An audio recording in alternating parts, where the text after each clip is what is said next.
বন্ধুরা কেমন আছেন সবাই? ধর্মীয় প্রশ্নের বৈজ্ঞানিক উত্তর গ্রুপের নিয়মিত আয়োজন শনিবারের শনি এই সিরিজের আজকে আমাদের দ্বিতীয় অধিবেশন।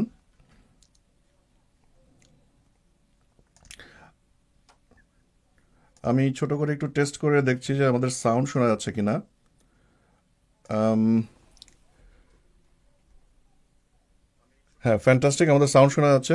সো এই টেস্টটা আমাদের সাধারণত করতে হয় কারণ মাঝে মাঝে টেকনিক্যাল ডিফিকাল্টি দেখা যায়। যাই হোক, আপনাদের যারা ধৈর্য ধরে অপেক্ষা করেছিলেন তখন তাদেরকে অসংখ্য ধন্যবাদ। এবং আপনাদের পরিচিত যাদের আপনি মনে করেন যে এই ধরনের অনুষ্ঠান আপনাদের ভালো লাগবে তাদের কাছে শেয়ার করুন, আপনাদের ওয়ালে শেয়ার করে দিন। আম, আমি কিছুক্ষণের মধ্যে আপনাদের সাথে পরিচয় করে দিচ্ছি আমাদের আজকের যে অনুষ্ঠানে যারা অংশগ্রহণ করছেন তাদের সাথে। তারা সবাই ধর্মীয় প্রশ্নের বৈজ্ঞানিক গ্রুপের বৈজ্ঞানিক উত্তর গ্রুপের সক্রিয় সদস্য। আমরা চলে যাচ্ছি ওনাদের সাথে কথা বলবার জন্য। কেমন আছেন সবাই? আলহামদুলিল্লাহ। আলহামদুলিল্লাহ। সবাই আলহামদুলিল্লাহর সাথে সমস্যারে উত্তর দিলেন। আমি ছোট করে একটু টেস্ট করবো ওনাদের শব্দ শোনা যাচ্ছে কিনা। ফ্যান্টাস্টিক, ওনাদের লুপব্যাক সাউন্ডও শোনা যাচ্ছে।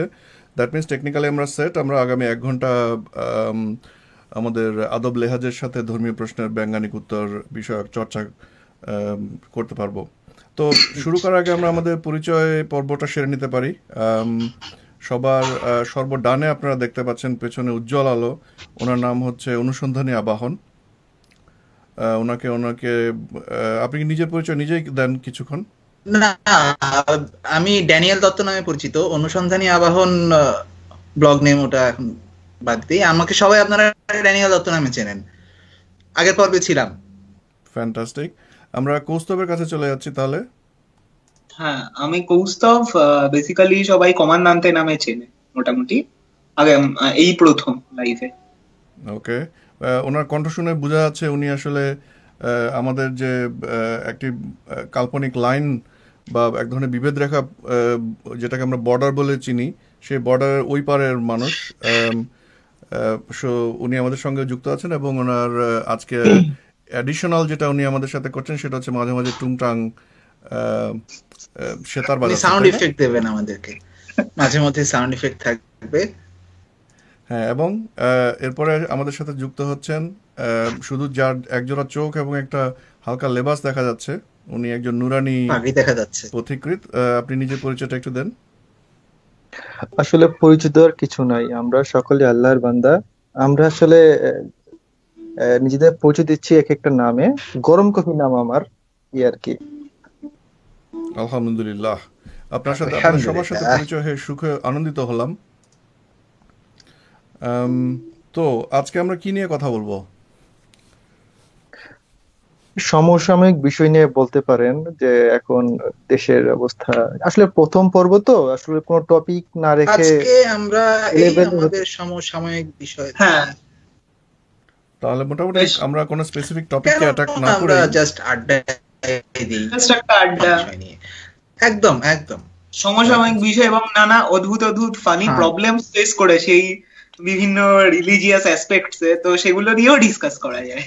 মানে যেমন যে সব আমাদের এখনকার সমসাময়িক ব্যাপার হচ্ছে এসএসসি পরীক্ষা চলছে এবং এসএসসি পরীক্ষায় আহ, একেবারে পরীক্ষার্থীদের প্রাণ, উত্তেজনা, ত্রাণ সবকিছু দেওয়ার জন্য চলছে প্রতি পাড়ায় মহল্লায় ওয়াজ। আহা, ঐশী আল্লাহর খাস নিয়ামত। কাজ নেয়ামত চলছে। খাস ওকে। নিয়ামত, খাস।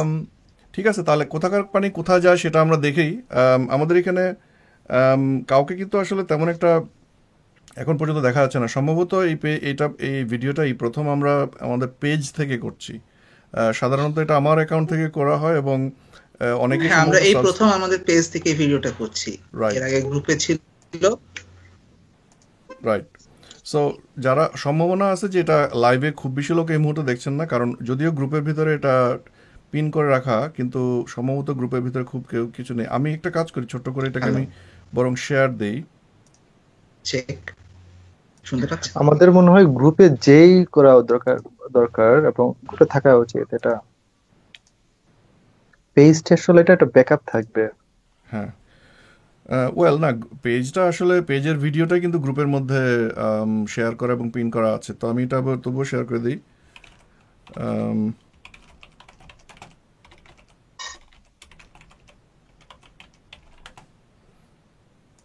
হুম, আমার ওয়ালেও শেয়ার করে দিলাম। হুম, গুড। অফ কোর্স শেয়ার দিয়ে দেন। রাইট, সো বাংলাদেশে এখন এসএসসি পরীক্ষা চলতেছে নাকি? কদিন আগে না রেজাল্ট বের হলো নাকি, কি বাংলাদেশে সব এখন হলো? এসএসসি পরীক্ষা চলতেছে হ্যাঁ, না? বাংলাদেশে লেটেস্ট, হ্যাঁ, কফি প্লিজ। আসলে এটা মনে হয় এসএসসি না, এটা কি বলে, এটাকে কি পরীক্ষা এটা? 10 হ্যালো। প্লাস। বাংলাদেশে এখন এসএসসি না, বাংলাদেশে তখন এসএসসি পরীক্ষায় চলছে। হ্যাঁ হ্যাঁ হ্যাঁ হ্যাঁ হ্যাঁ হ্যাঁ, ওকে ওকে। ভাই আমি তো আপনার দেশের বাইরে আপনি থাকি, এসএসসি আরিফ ভাই, দিছি আপনি আজকের এখন থেকে আপনি বহুত এখনো বছর আগে। সেই আপনি আরিফ ভাই এখনো এসএসসি পরীক্ষার রেজাল্ট নিয়ে আছেন। এসএসসি পরীক্ষায় ইয়ে বের হয়ে গেল, গণিতের প্রশ্ন ও ইয়েস, ফাঁস হয়ে রেজাল্ট না, গেল। প্রশ্ন নিয়ে একটা ঝামেলা ও, হয়েছিল কয়দিন আগে, হ্যাঁ তাই হ্যাঁ না? হ্যাঁ হ্যাঁ হ্যাঁ হ্যাঁ, প্রশ্ন ফাঁস করা হলো, মোটামুটি 24 তারপর ঘন্টা আগে 24 ঘন্টা আগে 2 সেট কোশ্চেন ফাঁস।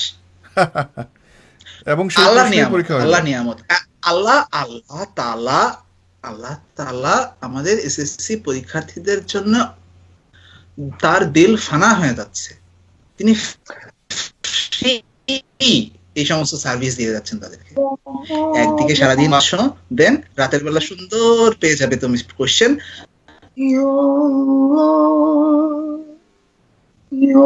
করলেন এ প্লাস। এখানে কি গান পাশাপাশি গাচ্ছেন কিন্তু কে? রাইট, একদম একদম একদম। এখানে কি পাশাপাশি এসএসসি পরীক্ষায় আল্লাহর কুদরত বিষয়ে কোনো গান বাজনা শোনা যাচ্ছে? হুম, তো শোনাচ্ছিল কৌস্তব। আচ্ছা, শুরু এখানে করেন তাইলে। এটা মানে শুরু দুয়ার করে থেমে যাওয়া তো ঠিক না। এখানে ঠিক দুয়ার না, একটা একদম ঠিক।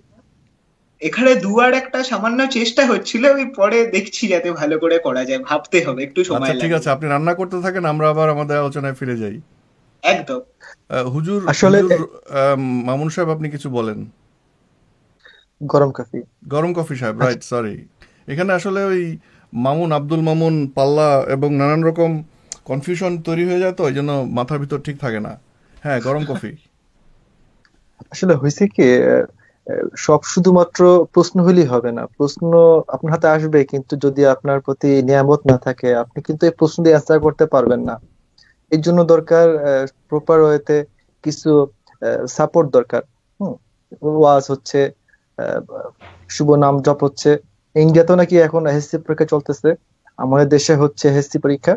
তো ওইখানে হচ্ছে হরিনাম জপ হচ্ছে, আমাদের এখানে হচ্ছে ওয়াজ মাহফিল। তো শীতকালে যেটা হয়, সাধারণত ওয়াজটা একটু বেশি হয়। তো পরীক্ষা আসার পর দেখতেছি ওয়াজটা আরো অনেক বেশি বেড়ে গেছে। এটা আসলে এসএসসি পরীক্ষার্থীদের জন্য হেল্প করার জন্যই হচ্ছে। আপনারা যে যাই বলুন, অনেকে বিরক্ত হচ্ছে। কালকে দেখলাম অনেকে খুব ফ্রাস্ট্রেশন দেখালো যে কেন এই রাত বিরাতে ওয়াজ হচ্ছে। কিন্তু এর যে একটা ভালো দিক আছে, এটা কিন্তু বুঝতে হবে। এই বিষয়ে আমি এই সর্বশেষ একটা ওয়াজ থেকে শুনেছিলাম যে আল্লাহ সুবহানাহু ওয়া তাআলা চাইলে আমাদেরকে হানাহানি করাতে পারতেন এখন আমাদেরকে দিয়ে। আল্লাহ সুবহানাহু ওয়া তাআলা চাইলে এখন আমাদেরকে দিয়ে সিনেমা দেখাতে পারতেন, আমাদেরকে দিয়ে টিভির সামনে বসে থাকতে পারতেন, আমাদেরকে দিয়ে ড্যান্স। আল্লাহর নিয়ামত স্মরণ করি, তাই আমরা এখন এখানে হাজির হয়েছি।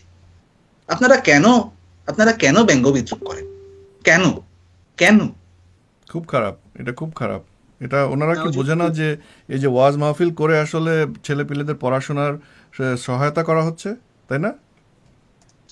আসলে পড়াশোনা তো করা দরকার ওর নেই, সহায়তা করা হচ্ছে ট্র্যাঙ্কুইলিটি। পড়াশোনার জন্য তো প্রশ্ন বের হয়ে আসতেছে এখন। হুম। পড়াশোনা করবেন, কি দরকার?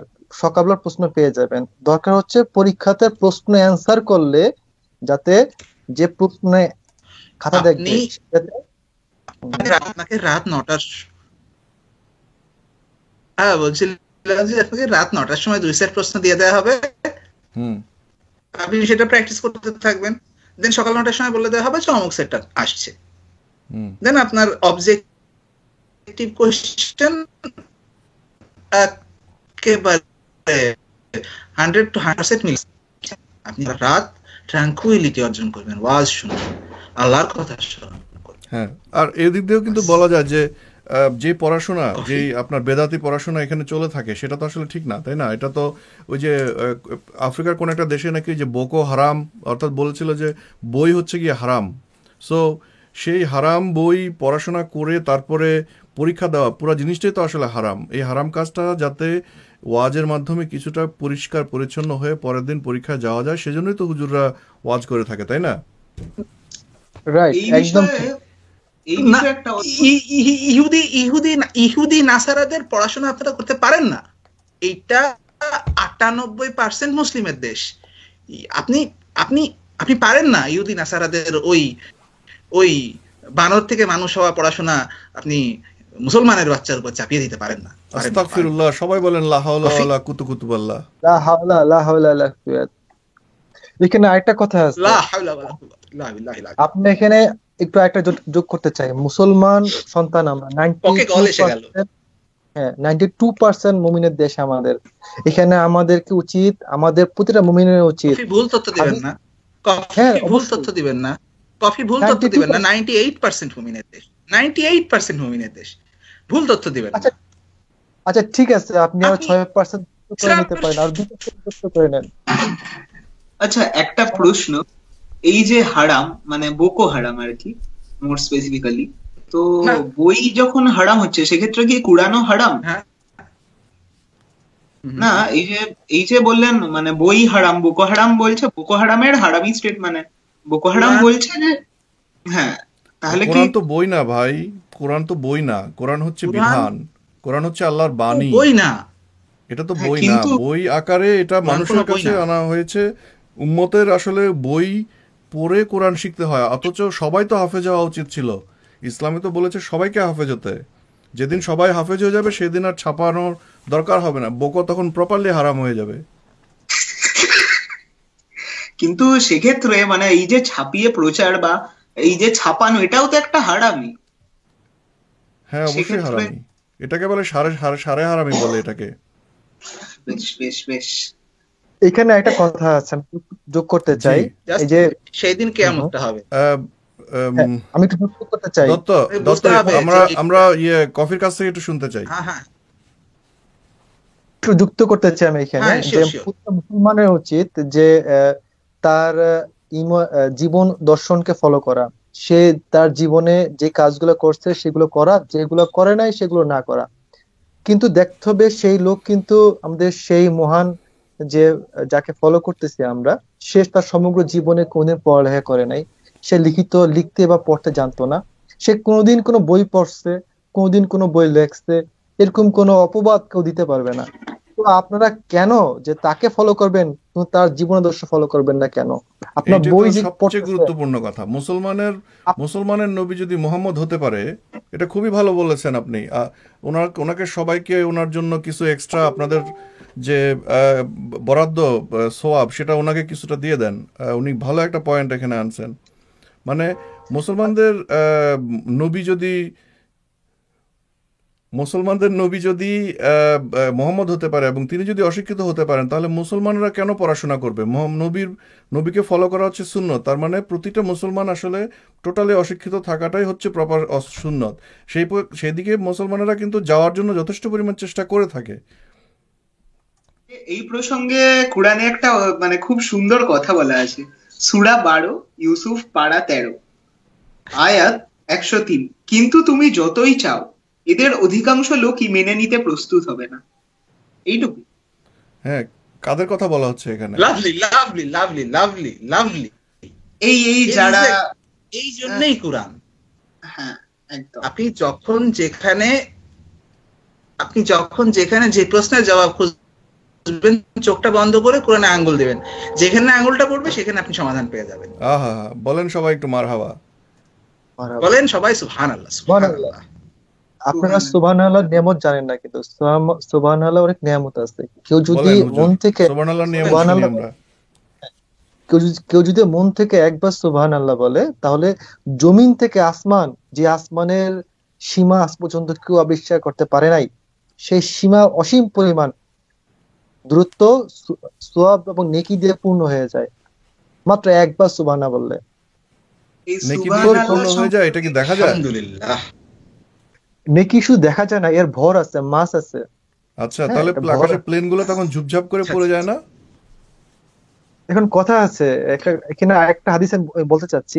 একজন সাহাবা তাকে প্রশ্ন করলেন যে দুনিয়াতে এত জিন আছে, কি পরিমাণ জিন আছে, তাদের সংখ্যা কি? তো তিনি বললেন, সে মহান আত্মা বললেন, যদি আকাশ থেকে একটা সুই ফেলা হয়, তো সেই সুইটা কমসে কম 60টা জিনের গায়ে লাগবে। এত পরিমাণ জিন আছে। সো আপনার জিন খুঁজে পাচ্ছেন না। জিন তো অবশ্যই 7টা আছে, আমাদের শরীরের ভিতরে প্রচুর জিন আছে না, জেনেটিক্সের জিন। সেই দিক দিয়ে একদম। হিসাব করলে তো প্রতিটা মলিকিউলের ভিতরে, আমাদের ডিএনএ এর ভিতরে প্রচুর জিন আছে, তাই না? আর তারপরে দোকানের শেলফের মধ্যে তো বোতলে বোতলে ভরা ওই যে ড্রাই জিন, লন্ডন জিন। বিলিয়ন বিলিয়ন আপ- জিন। আপনি আপনি এখানেও কিন্তু কোরআনের সফলতা প্রমাণ করলেন, কারণ আমরা জানি যে কোরআনে সব আছে, বা আপনি কোরআনে এই তো যে সব থাকতেই হবে। সব, এই যে আপনি প্রমাণ করলেন বিরক্ত জিন লাগে, কিন্তু আছে তাহলে। বিরক্ত লাগে। জিন এবং মানে কোরআন ইনসান আগে বলে আল্লাহর, জিন এবং ইনসান আল্লাহ সৃষ্টি করছেন, কিন্তু আমরা জিনকে হারাম করে দিচ্ছি। এটা কিন্তু আমরা একটা খারাপ কাজ করতেছি। আর আরেকটা টপিক আমি বলতে চাচ্ছিলাম, যে নিয়ামত, আকাশ ভর্তি নিয়ামত। কফি, এক সেকেন্ড কফি, কফি হ্যাঁ এক হ্যাঁ, সেকেন্ড। রনি বলেন। আমি জিনকে আমি আপনি মডারেশন হালাল, করি, আমি কাউকে আপনাদেরকে ফ্লোর দেই, ফ্লোর দিলে তখন না আপনারা কথা বলেন। কারণ হয় জাস্ট কি, একটা সেকেন্ড, কফির কফির কথা প্রসঙ্গে আপনি কি জিনকে হালাল করতে যাচ্ছেন আড়াই পচে? অবশ্যই চাচ্ছি আমি, যে জিনিসকে হালাল, আল্লাহ হালাল করে দিচ্ছেন অবশ্যই হালাল হওয়া উচিত। আলহামদুলিল্লাহ, আলহামদুলিল্লাহ, আলহামদুলিল্লাহ। আচ্ছা, হ্যাঁ হ্যাঁ, কফি বলেন। আলহামদুলিল্লাহ বা বাকি এই দুয়াগুলো সম্পর্কে আমার খুব খারাপ অভিজ্ঞতা আছে। আমি কফিটা বলার পরে আমি বাকি বলছি। আশা করি এটা বাকি আগে বলা আছে, আর একবার তাও বলবো। হ্যাঁ, sure sure sure, coffee continue করেন প্লিজ। আচ্ছা, যে বলছিলাম যে এত পরিমাণ নিয়ামত আছে আমাদের জন্য, তাহলে আমরা যেন প্রতিটা কথায় কথায় সুযোগ পেলেই একদম অন্তরের অন্তঃস্থল থেকে একবার সুবহানাল্লাহ বলি, এতটুকুই। প্লিজ সুবহানাল্লাহ বলেন। সুবহানাল্লাহ। আচ্ছা কেউ কি কেটে গেল মনে হচ্ছিল? না না না, আছি আমরা না, প্রত্যেকেই। ওকে, তো আমরা পরবর্তী প্রজেক্টে কথায় চলে যাই। এটা আমাদের আমাদের যে তালিকা, সে তালিকা ওয়াজ বিষয়ক কিছু কথা বলা যায় মনে হয়। কারণ খানিকক্ষণ আগে আমরা শুরু করলাম যে যেখানে সেখানে যখন যত্রতত্র ওয়াজ হচ্ছে, আমাদের হুজুররা ওয়াজ করেন। এই ওয়াজ কেন করেন, এই বিষয়ে কার কি মতামত, সেটা আমরা একজন একজন করে শুনতে চাই। প্রথমে আমরা কৌস্তবের কাছ থেকে শুনি, কারণ আমার মনে হয় কলকাতায় হুজুরেরা ইদানিং ওয়াজ বিষয়টাকে বেশ প্রসার করতেছেন, এবং এটার কারণে কলকাতাবাসী অবস্থা বেশ খারাপ হচ্ছে নাকি? অ্যাকচুয়ালি মানে আপনি এই টার্ম গুলো বলছেন তো স্পেসিফিক্যালি? আপনারা কি, মানে আপনাদের ওখানে মাইক লাগায় ওয়াজ হয় না? ওয়াজ শব্দটার অর্থ হচ্ছে মাহফিল করে ইসলামিক রীতিনীতি হেন তেন ও আচ্ছা, হ্যাঁ তাহলে কি হ্যাঁ ওনাদের ওখানে সম্পর্কে যায় না বয়ান এখনো? করতে থাকা। চারিদিকে মাইক অ্যাকচুয়ালি বাজে। অতটা এখনো এই সাইডটাই আসেনি, কিন্তু মানে বেশ মানে আমার যেহেতু অনেক দিকে ঘোরার অভ্যেস আছে, বা মানে বেশ মানে এদিকে একটা অদ্ভুত ব্যাপার হচ্ছে, দুদিকের ধর্মেরই বেশ নানা রকম সভা শুরু হয়ে গেছে আচমকা। মানে আমি এখানে দেখছি যে পীরজাদা তোহা সিদ্দিকীর সভা চলছে, সেখানে মাইনরিটি অ্যাসোসিয়েশন দলে দলে ভিড় করে লোকজন আসছেন, সেখানে বাণী শোনানো হচ্ছে মাইকে। আবার ওদিকে বজরং দল আসছে, তাদের সাথে আমাদের মাননীয় শ্রদ্ধেয় সানিউর রহমান জি আসছেন, উনি এসে আবার আচ্ছা, আমরা ওর ওদিকে না যাই, আমরা দত্তর কাছ থেকে শুনতে চাই যে ওয়াজ বলতে তিনি কি বুঝেন, এবং ওয়াজের মাহাত্ম্য এবং ফজিলত। ওয়াজ বলতে ছোটবেলায় বুঝতাম যে এই দিন বাড়ি থেকে বের হয়ে রাতের বেলা বাইরে থাকা যাবে, জাস্ট এইটাই বুঝতাম। তো ওয়াজ আপনারা যে পড়েন, না না, বুঝতে হবে। তারপরে আস্তে আস্তে দেখলাম যে ওয়াজ মানে সীমানা দিল নাকি গলে যাবে ওয়াজ শুনে। তো এই আস্তে আস্তে ওয়াজ শুনতে শুনতে বুঝলাম যে পৃথিবীতে সব থেকে বিরক্তিকর জিনিস এই ওয়াজ। এর কোন কফি প্লিজ। আপনি বিরক্তিকর বলতে পারেন না। আপনি এটা নিয়ামত, যদি আপনি এর নিয়ামত দুনিয়া এবং আখিরাতের নিয়ামত বুঝতেন তাহলে বলতেন না। দেখেন, একটা ওয়াজ করতে কি লাগে? একটা ওয়াজ করতে লাগে গোটা পাঁচেক মাইক, একটা মাইক্রোফোন, আর লাগে কি, আর লাগে একটা প্যান্ডেল, ছোটখাটো প্যান্ডেল। সব মিলে খরচ হচ্ছে 5 থেকে 7 হাজার টাকা। কিন্তু ওয়াজ শুরুর আগে পরে যে চাঁদাবাজিটা হয়, সেটা কিন্তু প্রায় লাখ টাকা ছাড়িয়ে যায়। এটা হচ্ছে গ্রাম্য একটা ছোট ওয়াজের কথা। আর শহরের যে ওয়াজগুলো হয় সেখানে এদের অনেক বেশি আয় হয়। আর দুনিয়ার যে আখিরাতের ফজিলত যেটা আছে সেটা আপনি কেন হিসাব করবেন না? আপনি ওয়াজ হচ্ছে পৃথিবীর আলহামদুলিল্লাহ, সবচেয়ে লাভজনক। সুবহানাল্লাহ বলেন। আলহামদুলিল্লাহ, সুবহানাল্লাহ। আলহামদুলিল্লাহ, আলহামদুলিল্লাহ। আলহামদুলিল্লাহ। আরেকটা ব্যাপার না, এই আছে। তো এই যে আমরা আমরা ওয়াজ থেকে আরো অবশ্যই আমরা ওয়াজ থেকে অনেক কিছু শিখতে পারি। যেমন ওয়াজ থেকে আমরা শিখতে পারি বীর্যপাতকালের দোয়া, জাস্ট আমার কাছে আছে। জাস্ট এজাকুলেশনের মুহূর্তের দোয়া। এজাকুলেশনের মুহূর্তে আপনি বলবেন আল্লাহুম্মা তাআজ্লা ইশ-শাইতানি ফীমা রাযাকাতিন নাসিবা। জাস্ট এটা আপনাকে বলতে হবে। সিরিয়াসলি? সিরিয়াসলি। আপনি দেখেন, আমি আপনাকে ওই যে না না, সেটা বুঝলাম। আমি তো কল্পনা করার চেষ্টা করতেছি যে একজন প্রকৃত হুজুর, তখন কি তার মাথার মধ্যে এসব থাকে? আপনি একটু চিন্তা ওই করেন, ধরেন সময় ইসলামিক পর্ন যখন বানানো শুরু হবে, তখন একজন এটা হুজুর নূর নবী, একজন নূর হুজুর নবী দুলাল এইটা ভাই আয়াতটা that would এই be so আয়াত nice. পড়ে বলতে না, কিন্তু জেনারেলি আমার কোশ্চেনটা যেটা ছিল সেটা হচ্ছে যে অ্যাকচুয়ালি হুজুরেরা বা এই যে ইসলামিস্টরা কেন এরকম মাহফিল বসায় রাতের পর রাত, মাইক দূর দূর দূরান্ত পর্যন্ত মাইকের যে নেটওয়ার্ক এটা বসায়, এবং সেটা অ্যাকচুয়ালি রাতের বেলা কেন ওরা করে, এবং করার মানুষজন কেন প্রতিবাদ করে না? না দেখেন, রাতের বেলা এই কাজটা করার কারণটা হচ্ছে এই যে দোয়াটা না, এই দোয়াটা তাদের শেষ রাতে গিয়ে পড়তে হবে। তো তার আগে সরাসরি কলম করে ইমান শক্ত করে নেয় আর কি।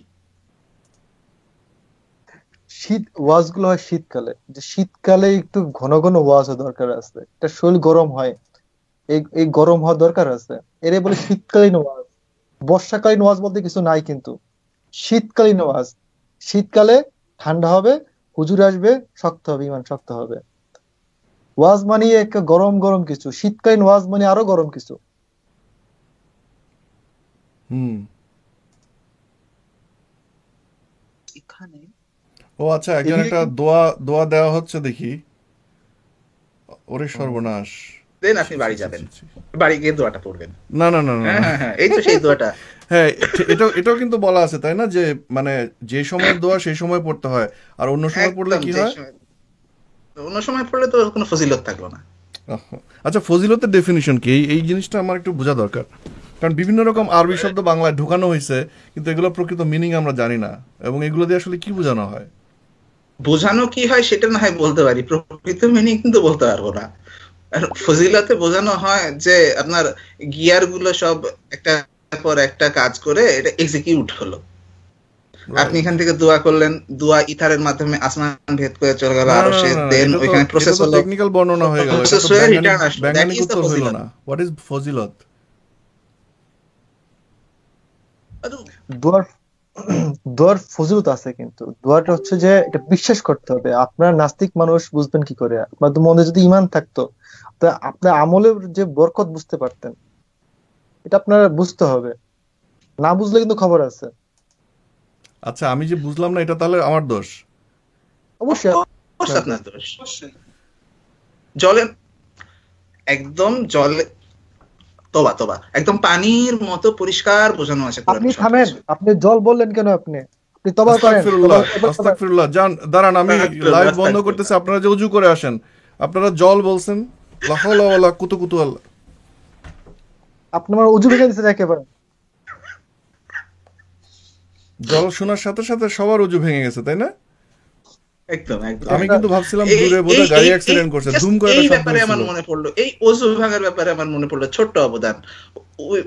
ও 96 ইলেকশনের আগে তিনি হিসাব বললেন হজ করে, ঠিক আছে?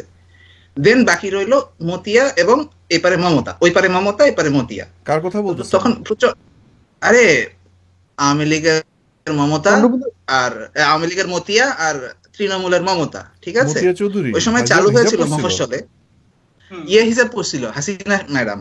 ও হাসিনা, আচ্ছা রানী আপনি হাসিনা, হাসিনা আচ্ছা বলবেন না, আপনি মতিয়া আপনি বলেন বলবেন কেন?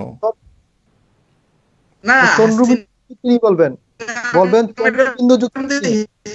হিজাব পড়লেন, হিজাব পড়ার পরে তার নামে আর বলার কিছু তো বাকি রইলেন মতিয়া আর মমতা, ঠিক আছে? তখন মমতা কংগ্রেসে, তো তখন আমাদের এলাকায় প্রচলিত ছিল যে এই মতিয়া এবং মমতার সাথে যদি কথা বলা হয় বউ তালাক হয়ে যাবে, তাই নাকি? ঠিক আছে? এমনিতেও বউ তালাক হওয়া কিন্তু খুব সিম্পল, এরা তাই না? মুখে মুখে এতটাই বলেই হলো। কুফর।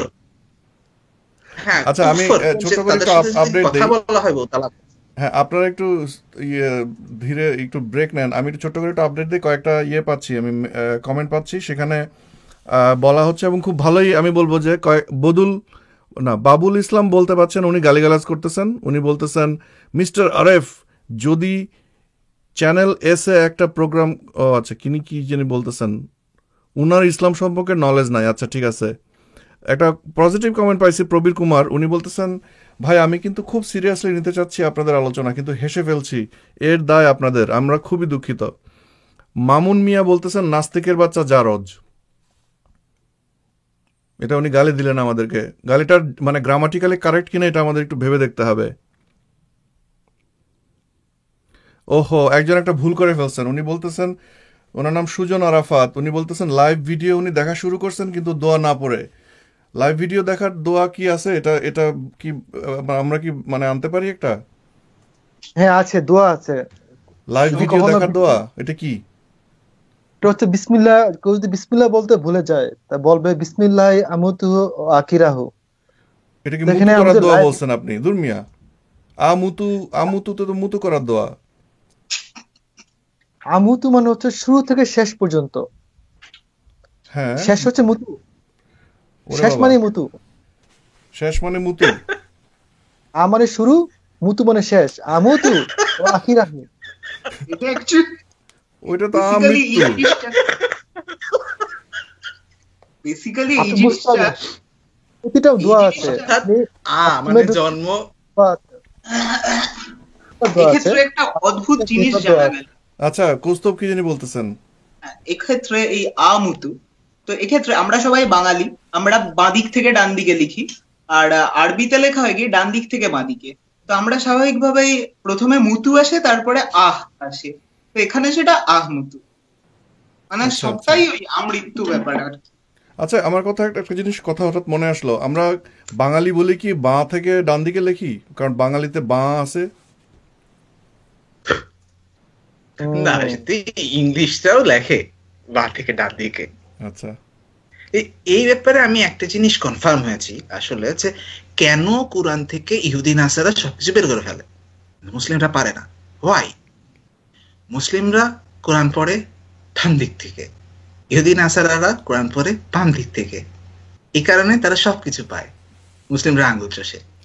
আচ্ছা, তার মানে কোরআন তাহলে মুসলিমরা সবসময় উল্টা করে পড়ে আসছে? অফকোর্স। আহারে, তারা যদি বাম দিক থেকে পড়া শুরু করতো তারা তাহলে নাসারাদের চেয়ে বড় নাসারা হয়ে যেত। একদম। এই এই আবিষ্কারের জন্য আপনাকে তো কাউকে অস্কার দেওয়া উচিত। এই প্রসঙ্গে রুকু 4 আয়াত 34-এ বলা আছে, এই লোকেরাই তাদের প্রভুর প্রতি প্রভুর তরফ হতে সঠিক হেদায়েতের পথে রয়েছে এবং এরাই কল্যাণ লাভে ধন্য হবে। ভাই চোখ রে, বুজে আমার কথা বলছে। আমি কৌস্তবের এই যে বই বের করে একটু পর পর যে উনি কোটেশন দিচ্ছে, আমি প্রথমে সিরিয়াসলি নিচ্ছিলাম, এখন বুঝছি এগুলোর আসলে কোনো অর্থ নাই। অর্থ নাই বলতে বোঝাচ্ছি প্রকৃত হুজুরা যেটা করে, কখন কি বলতে হবে এটা আসলে কোনো সঙ্গতি না থাকলেও চলে। জাস্ট একটা বই খুলতে হবে, কয়েকটা নাম্বার বলতে হবে জাকির নায়কের মতন, তারপর একটা কিছু আধা কেসরা বলতে হবে, চোখ বুজে বলার পরে যে শুনবে সে খুব ভাব নিয়ে বলবে আহা তাই তো, কিন্তু চোখ বুজে করতে হবে, মানে এটাই নিয়ম, এটাই নিয়ম, কিছু নিয়ম।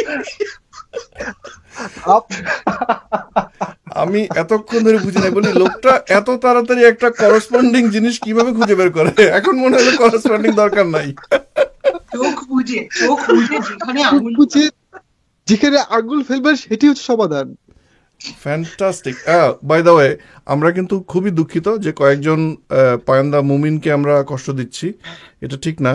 যেমন বাবুল ইসলাম কি যেন একটা রিপ্লাই চাচ্ছেন। কল এসে গেল।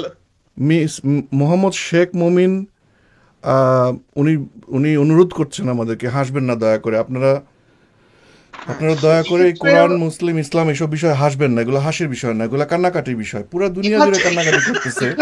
এক্ষেত্রে সূরা 53 আন নাজম পারা 27 বলা আছে, তিনিই হাসিয়েছেন এবং তিনিই কাঁদিয়েছেন। ধর্মী, এটা তো করসপন্ডিং হয়ে গেল, তাহলে তো হলো না, আপনার থিওরিতে মিলল না। এটা কিন্তু ঝড়ে বক হয়ে গেল। যায় চোখ বুঝে যেখানে আঙুল পড়বে সেটাই সমাধান। এই তো সমাধান এসে গেল। বাসে উঠে চোখ বুঝে আঙুল দিলে কিন্তু একটু ডেঞ্জারের ব্যাপার আছে, তাই না? এই ব্যাপারে কোস্তাবের একটা ভালো অভিজ্ঞতা আরিফ ভাই। জি, কোস্তাবের একটা ভালো অভিজ্ঞতা আছে আলহামদুলিল্লাহ নিয়ে। প্লিজ কোস্তাব।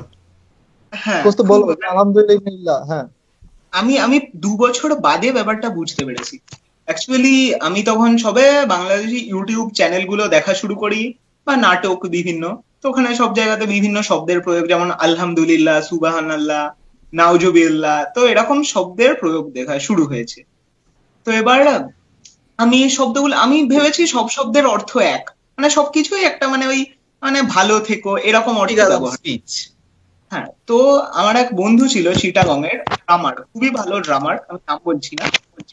ও এইচএসসি তে খুব ভালো রেজাল্ট করে ঢাকাতে ইঞ্জিনিয়ারিং এর এন্ট্রান্স দিচ্ছিল, তো ইঞ্জিনিয়ারিং পেয়ে গেছে। এবার আমি বলেছি কংগ্রাটস, খুব ভালো খবর, নাউজুবিল্লাহ।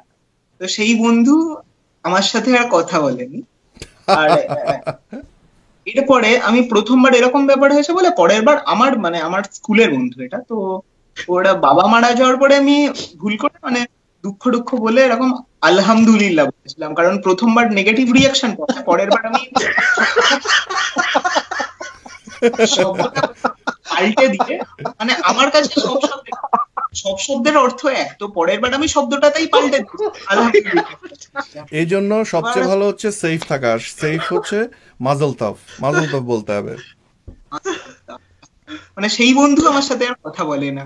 তো আমি আচ্ছা, সেটা আপনার গিটারের তার ছিঁড়ে গেল কখন? তার, হ্যাঁ এই আজকেই একটা তার ছিঁড়েছে। একটা দুটো বাজায় শোনান না আমাদেরকে, ছোট একটা গান শোনান তাইলে। এটা ছোট একটা গান। আসলে এই মুহূর্তে কিছু মাথায় আসছে না, হাতে কুরআন তো। বাই দ্য ওয়ে, আপনি যেভাবে কুরআন বলেন, কলকাতার নব্য মুসলিমরা যদি এইভাবে করে কুরআন বলতে থাকে, কয়াকার কু ডন্ট কি ডয় শূন্য আকার র, তাহলে কিন্তু সমস্যা না, আছে। ওই কোস্তাবের ডয় বিন্দুরা হয় বেশি। কোস্তাব, কুরআনটা তুমি কোথায় পাইছো? কোস্তাব, কুরআনটা তুমি কোথায় পাইছো বলো তো, আমাদেরকে একটু শেয়ার করো তো। এটা অদ্ভুত অভিজ্ঞতা বলতে, আমি বইমেলা গিয়েছিলাম, কলকাতা আন্তর্জাতিক বইমেলা।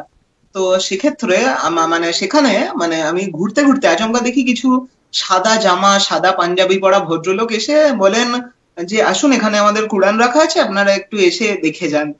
তো ওখানে দেখতে দেখতে দেখি বিশাল মোটা মোটা কিছু বই। তো তারপরে দেখলাম ফ্রিতে দেয়া হচ্ছে পিস ফাউন্ডেশনের তরফ থেকে, মানে শ্রদ্ধেয় মাননীয় জাকির নায়েক এবং ওনার শিষ্যবৃন্দ। তো ওখানে গিয়ে আমি ফ্রিতে স্পেসিমেন কপি পাই কুরআনের। তো আমি মাঝে মাঝে আমি কি করি এখন, তোমার কি অজু ছিল ওই সময়?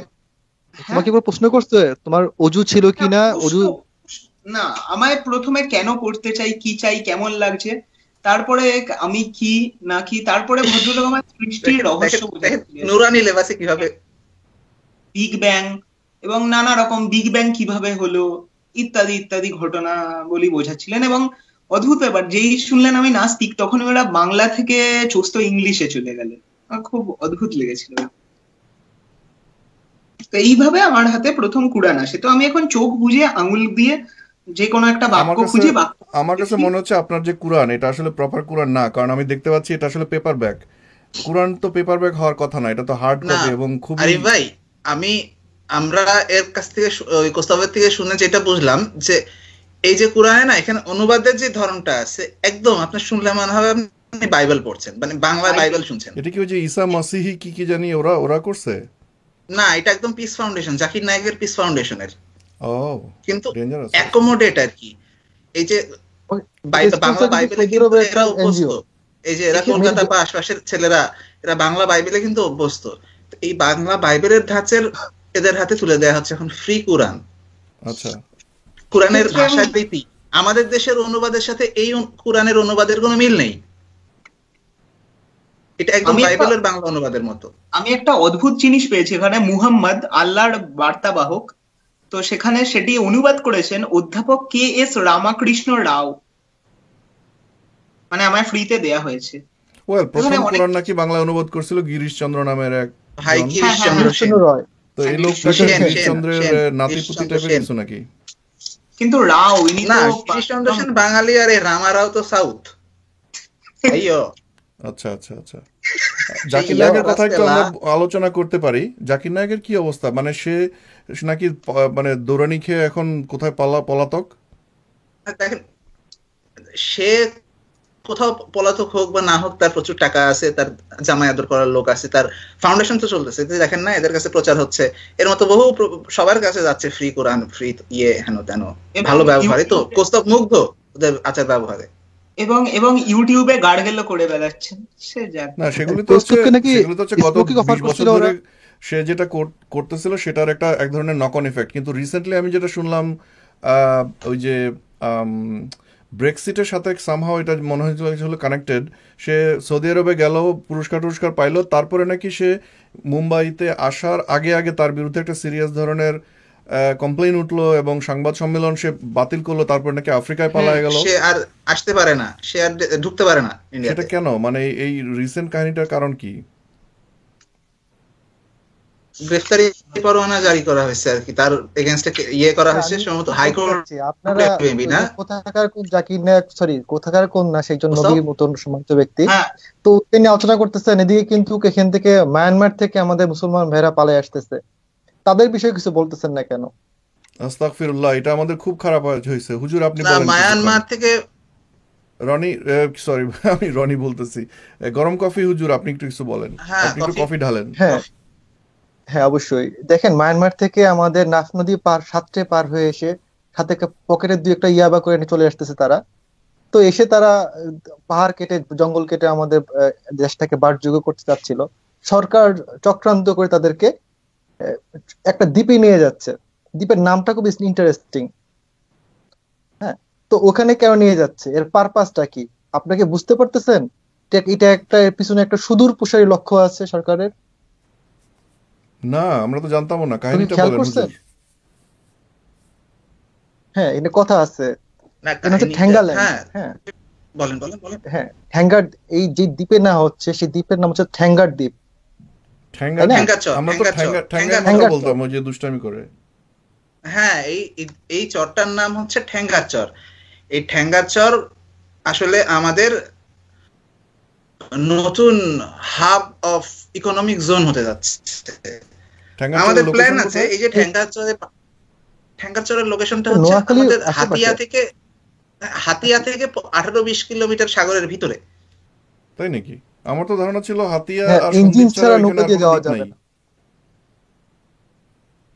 হ্যাঁ জি হুজুর আপনি বলেন। ছিল না, না দিন থেকে ওরা শুরু আসলে ছিল না। এটা আল্লাহর একটা মানে সরাসরি হস্তক্ষেপ বলা যাবে, বা পদক্ষেপ বলতে পারেন আপনি। আর হস্তার পদ তো ওনার আছে, এটা স্বীকার করতে হবে। হস্তক্ষেপ বা পদক্ষেপে দ্বীপে তো উঠে আসছে সাগর থেকে। তো এখানে তারা এসে ঘাঁটি কাটতেছে। খুব শীঘ্রই তারা এখানে একটা ল্যান্ড তৈরি করবে, ঠ্যাঙ্গাল্যান্ড নাম হবে। ইংল্যান্ড, হ্যাঁ নিউজিল্যান্ড, এখানে ওরা একসময় পাকিস্তান, বাংলাস্তান, তারপর ঠ্যাঙ্গাস্তান। এটা তো আপনাকে বুঝতে হবে, আরিফ ভাই আপনাকে বুঝতে হবে যে এটা ঠিক আমরা ওই মোটো নিয়ে এখানে করতে যাচ্ছি না। আমাদের টার্গেট আর একটু বেশি। আমাদের টার্গেটটা হচ্ছে ঠ্যাঙ্গাল্যান্ড হওয়ার সাথে সাথে একদম ভারত পর্যন্ত আমাদের হাতে চলে আসবে।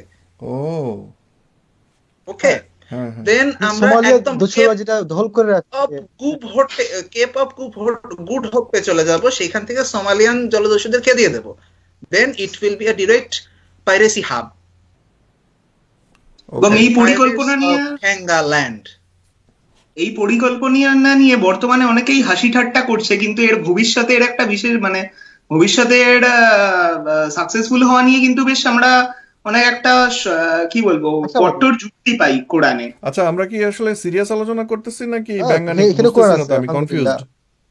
না, আমরা বেসিক্যালি সবকিছু তলিয়ে দেখার চেষ্টা করছি। সিরিয়াসলি ঠ্যাঙ্গার চরে আচ্ছা, আমরা রোহিঙ্গাদের হুজুরের কাছ পাঠানোর থেকে চিন্তা পুরাটা ভাবনা শুনি, করা টপ টু হচ্ছে। বটম শুনি, তারপরে যার যার মন্তব্য দিব। সাইড টক আপাতত বন্ধ। বেশ। হুজুর আপনি হ্যাঁ, বলেন, আপনি এখন ঠ্যাঙ্গারল্যান্ড যেটা হচ্ছে, ফ্লোর। হ্যাঁ হ্যাঁ, থ্যাংক ইউ। থ্যাংক ইউ বলা উচিত না, আলহামদুলিল্লাহ বলা উচিত। হ্যাঁ, মাফ করো। তো যাই হোক, আলহামদুলিল্লাহ, থ্যাংক ইউ। তো ঠ্যাঙ্গারল্যান্ডে যেটা হচ্ছে, পরিকল্পনা অনেক সুদূর প্রসারী। এখানে ঠ্যাঙ্গারা আছে বা ঠ্যাঙ্গারা করবে কি একসময় এখানে ধীরে ধীরে তাদের আহ, জিহাদি জোশ দিয়ে তাদের একটা সেনাবাহিনী তৈরি করে তুলবে। হুম। আমরা এতদিন দেখছি যে জঙ্গি ছিল, জঙ্গিরা হ্যালো। ছিল মূলত ল্যান্ড বেসিস। তাদের কোনো সিল ছিল না। হ্যাঁ, তাদের কোনো নৌবাহিনী ছিল না। জঙ্গি নৌবাহিনী তৈরি হবে। তো জঙ্গি নৌবাহিনী কি করবে? এরা করবে ভারত মহাসাগর দিয়ে ভূমধ্য সাগর ঘুরে যত বাণিজ্যবাহী জাহাজগুলো আছে, তো হুম। সেখানে তারা তাদের হিস্সা বুঝে নিবে। তাদের কিন্তু যে হুজুর আপনার কথা ইসলাম শুনে মনে হচ্ছে, আপনার কথা শুনে মনে হচ্ছে আপনি যেন ব্যাপারটা গর্ববোধ করতেছেন না। আপনার তো গর্বিত হওয়া উচিত ছিল, আপনি গর্বিত ভাবে বলবেন না জিনিসটা। আসলে আমি গর্ভবতী হয়ে যাচ্ছি। এটা আসলে গর্ভবতী হওয়ার মতো ব্যাপার। এটা আসলে হ্যাঁ, আমার সেভাবেই জন্য তো বলবেন। আপনি মনে হচ্ছে যেন আপনি পছন্দ না করে এক ধরনের দোষ ধরতেছেন। এটা কি ঠিক? আস্তাগফিরুল্লাহ, আস্তাগফিরুল্লাহ। আপনি আমার একজন কাছে মনে হচ্ছে লেবাসধারী। আমি স্বপ্ন দেখছি। আস্তাগফিরুল্লাহ, আস্তাগফিরুল্লাহ, আস্তাগফিরুল্লাহ, আল্লাহ মাফ করো, আল্লাহ মাফ আস্তাগফিরুল্লাহ, করো। আস্তাগফিরুল্লাহ। জি বলেন। ইভেন তো কৌস্তব আসলে কোনো মনের সাউন্ড ভিতরে ইফেক্টও দিচ্ছে না। হ্যাঁ, কৌস্তব কোথায় গেল? কৌস্তব কি কৌস্তুভ হ্যাঁ ধরা আসলে হ্যাঁ, পড়ে চেক পুড়ে চেক গেল? Check check check check. আমি এত আসলে গুড নিউজ শুনে কৌস্তুভ একেবারে ঘাবড়ে যাচ্ছে। না না না, কৌস্তব ভাবতেছে সে কিভাবে জয়েন করবে, ফর্ম ফিল আপ করবে কোথায়। না, আমি এখানে কুরআন, আসলে আমি এখনো কুরআন খুঁজে যাচ্ছি। খোঁজার কিছু তো নাই। পাতা খুলবেন, আঙ্গুল দাবাবেন, যেটা পাবেন সেটাই হচ্ছে আল্লাহ আপনাকে দিয়েছেন। না আসলে পা সমাধান। মানে হাত আটকে যাচ্ছে। এখানে সমাধান আসছে যে সূরা 16 আন নাহল পারা 14, তাদের কাজকর্মের দোষ ত্রুটি শেষ পর্যন্ত তাদেরই ভাগে পড়লো এবং সেই জিনিসই তাদের উপর চেপে বসলো যারা তার ঠাট্টা বিদ্রুপ করছিল। হয়তো আমাদের উদ্দেশ্য করেই বলা হলো। কি জানি। আলহামদুলিল্লাহ। আহা, সুবহানাল্লাহ। তো আহা, আমাদের এই সুবহানাল্লাহ। নাউজুবিল্লাহ। ঠ্যাঙ্গারল্যান্ড। আসলে ইসলামকে নিয়ে যারা ঠাট্টা না আসলে, যারা হ্যাঁ হ্যাঁ হ্যাঁ, কফি কফি এই কফি। বিষয় নিয়ে যারা ঠাট্টা বিদ্রুপ করে তাদের কি শাস্তি হবে তাদের কোনো ধারণাই নাই। বুঝতে হবে, এক এক ওয়াক্ত নামাজ বাদ দিলে 1,86,000 বছর আপনাকে আগুনে পড়তে হবে। আর আপনি সেটা নিয়ে যদি ব্যঙ্গ বিদ্রুপ করেন, এই যে আপনার গ্রুপ খুলে বসে আছেন, এই গ্রুপের যে আপনাদের এডমিন আছেন, আপনার মডারেটর আছেন, আপনাদের যে কি যে পুরানো হবে আপনার ধারণা আছে? আপনার মনে ভয় আছে? কোনো ভয় নেই আপনাদের? আমাদের বারবিকিউ করা হবে। ডেফিনেটলি বারবিকিউ করা হবে, বারবিকিউ তারপরে আবার সল্ট দেওয়া হবে। সামান্য, গ্রিল গ্রিল করা হবে। উইল বি ডিপ ফ্রাইড, ও উইল আজকে বি ডিপ আজকে ফ্রাইড, আমাদের এক ফার্স্ট মহামতি you will be deep fried ফেসবুকে একখানা ফার্স্ট। দারুণ আম, একটা একটা কল্পকাহিনী ফরমাই আছেন, সবাক নামে, ইব্রাহিম খলিল সবাক। তিনি ফেসবুকের আরেক পীর, আম, পিনাকি ভট্টাচার্য, সরি ভট্টাচার্য তো না, তার নাম হচ্ছে পিনাকি আবু আবু কাতাদা মোহাম্মদ পিনাকি ভট্টা ভট্টা ভট্টা। সামথিং। সে বলল আর কি যে পিনাকি নাকি যখন আহ, মারা যাবে, তারপর তার সে যখন ওই যে যেখানে কি জানি জাজমেন্ট হয়, সেখানে তাকে যখন জাহান্নামে পাঠানো হবে, তখন তাকে অপশন দেওয়া হবে যে তুমি কি নরকে যাবা না জাহান্নামে যাবা। সে বলে নরক তো হিন্দুয়ানি শব্দ, আমি জাহান্নামে যাবো, এটা অনেক বেটার। তো তাকে জাহান্নামে পাঠানো হইলো, এবং সেখানে সে কিছুদিন থাকার পর দেখলো তার পছন্দ হচ্ছে না। সে যেহেতু পায়েন্দা মুসলিম, তাকে সবকিছু বেশি বেশি দেওয়া হচ্ছিল, ওই বারবিকিউ বেশি করে করা হচ্ছিল। সে তখন অ্যাসাইলাম সিক করলো জান্নাতে, এবং জান্নাতে সে অ্যাসাইলাম সিক করলো, এবং পরে তাকে জান্নাতে পাঠানো হলো। আমি এটা লিঙ্ক দিয়ে দিব। আমার কাছে কাহিনীটা খুব দারুণ মনে হয়েছে যে জাহান্নাম থেকে জান্নাতে অ্যাসাইলাম আসলে পাওয়া যায়। It's really interesting. না, ইন দ্য ফার্স্ট প্লেস তো বলা হয়েছেই যে আপনি যদি মনে প্রাণে মুসলিম হন, যদি ঈমান এনে থাকেন, তাহলে তো আপনি জাহান্নামে থাকবেন না, আপনাকে জান্নাতে যেতেই হবে। হুম। কিন্তু আপনি যদি মুশরিক কুফরি মুশরিক কাফির ইহুদি হন, সেক্ষেত্রে আপনাকে কেউ রেহাই দিতে পারবে না। সরি। হুম।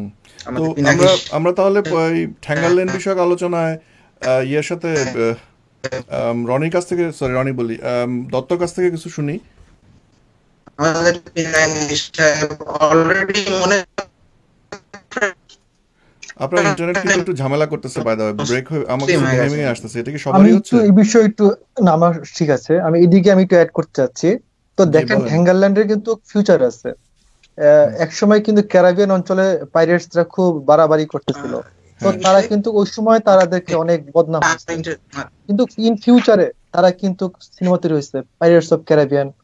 তো আমাদের এই হ্যাঙ্গারল্যান্ডের ঠ্যাঙ্গাদেরকে নিয়ে হবে একদম সিনেমা, এক সময় সিনেমা সিনেমা তৈরি নিয়ে হবে। তারা ফের তারা একসময় ঐতিহ্য তৈরি হবে, আমাদের ঐতিহ্য ক্যারিবিয়ানরা কিভাবে হবে। ক্যারিবিয়ানরা পাইরেট হয়েছে ভালো কথা, কিন্তু ক্যারিবিয়ানদের কালচার কিন্তু সিরিয়াস ধরনের রিচ কালচার, এটা একটা সিরিয়াস নোট। কিন্তু আমাদের এই যে রোহিঙ্গা বলেন বা মুসলিম বলেন বা ইসলাম বলেন, এদের কি কোনো আদৌ কালচার আছে?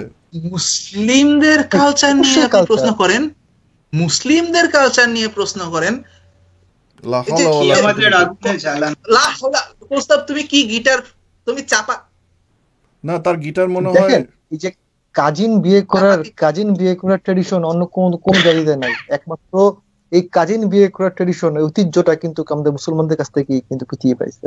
মিশরে এটা সেই যে ভাতিজির বিয়ে। ভাই বোনকে বিয়ে করার ঐতিহ্য ছিল, ভাইয়ের সাথে বোনের বিয়ে, সেই ঐতিহ্য শুধু মুসলিমরাই ধরে রেখেছে। সেই কোন 5000 বছর আগের ঐতিহ্য। ভাবতে পারেন কি বলেন? কি কালচার নেই। প্রাচীন ঐতিহ্য। না না কি না, বলেন 5,000 আপনি? না, 6,500। কারণ ওই যে কি জানি হাবিল কাবিল না কি জানি একটা ছিল, এই যে যেখানে হ্যাঁ হ্যাঁ। হাবিল এই, কাবিল তো আসলে ওইটা তো আবার অন্য কাহিনী আদমের নাকি? ছেলে হাবিল আর কাবিল, আদমের ছেলে হাবিল আর কাবিল, দেন এক্স্যাক্টলি। নোয়া। হ্যাঁ। মানে কিভাবে যেন কি সব না, আমরা যদি ইনসেস্টের সেই ব্রডার ব্র্যাকেটের মধ্যে ফেলি, হ্যাঁ ব্রাদার সিস্টার একটা ইনসেস্ট যদি হয়, তাহলে ইউনো ফো তো আরেক ধরনের ইনসেস্ট হয়ে যায়। যখন সোডম উল্টে যায় তখন তো আর কেউ ছিল না, তাই না? হুম। শুধু লুত আর তার মেয়েরা ছিল। মানব জাতি হঠাৎ করে সেতারের আওয়াজ শুনলাম, নাকি সারেঙ্গি? এটা সারে গিয়ে না সেতার ওঠে, এটা ট্রেন, ট্রেন। ট্রেনের হুইসেল। আমি বলি কি রে, বেহালার মতন নাকি সানায়ের মতন? এক্স্যাক্টলি সানায়ের মতন কে জানি টান দিছিল মনে হইলো। আচ্ছা এখানে একটু আমি অ্যাড করতে চাচ্ছিলাম, হ্যাঁ মিস করে গেছি। হুজুর বলেন, আপনি সবসময় প্রায়োরিটি, হুজুরে আলা হ্যাঁ পাক। অবশ্যই। দেখেন এই যে পাইরেটস অফ ক্যারিবিয়ানের যারা ছিল তারা কিন্তু এক গান গাইতো, ho ho ho and a bottle of rum. তা আমাদের এখানে যারা আছে তারা কি গান গাবে? তাদের একটা গান হবে, তাদের একটা গান হো কিন্তু আমরা হো শুনছি হো। সেদিন, ওই যে হ্যাঁ হ্যাঁ। জলসা, স্টার জলসা নিয়ে কে জানি এক হুজুর বলতেছিল। না কফি, তাদের গানটা হবে এরকম, ইয়া হাবিবি এন্ড নাহর অফ সারাবান তাহুরা। সুবহানাল্লাহ সুবহানাল্লাহ। প্রস্তাব জাস্ট হ্যাঁ। টুংটাং করো না, গানটা গাও একটা প্লিজ, এনিথিং, নিজের পরের হোয়াটএভার। নীলাঞ্জনা গাইতে পারবে? নীলাঞ্জনা শোনার জন্য মাথা চুলকাচ্ছিল অনেকদিন ধরে, প্রথমটা। এটা কি 2441139 হলেও হবে? না না না, নীলাঞ্জনা। যুদ্ধে যাবো, ট্রাই করবো। করেন যেটা খুশি করেন। যেটা খুশি।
প্রধানত বিভিন্ন হত্যা নিয়ে হচ্ছিল, অ্যাকচুয়ালি ধর্ম বিষয়ক হত্যা নিয়ে কথাগুলো একদম ভুলে গেছি এই মুহূর্তে।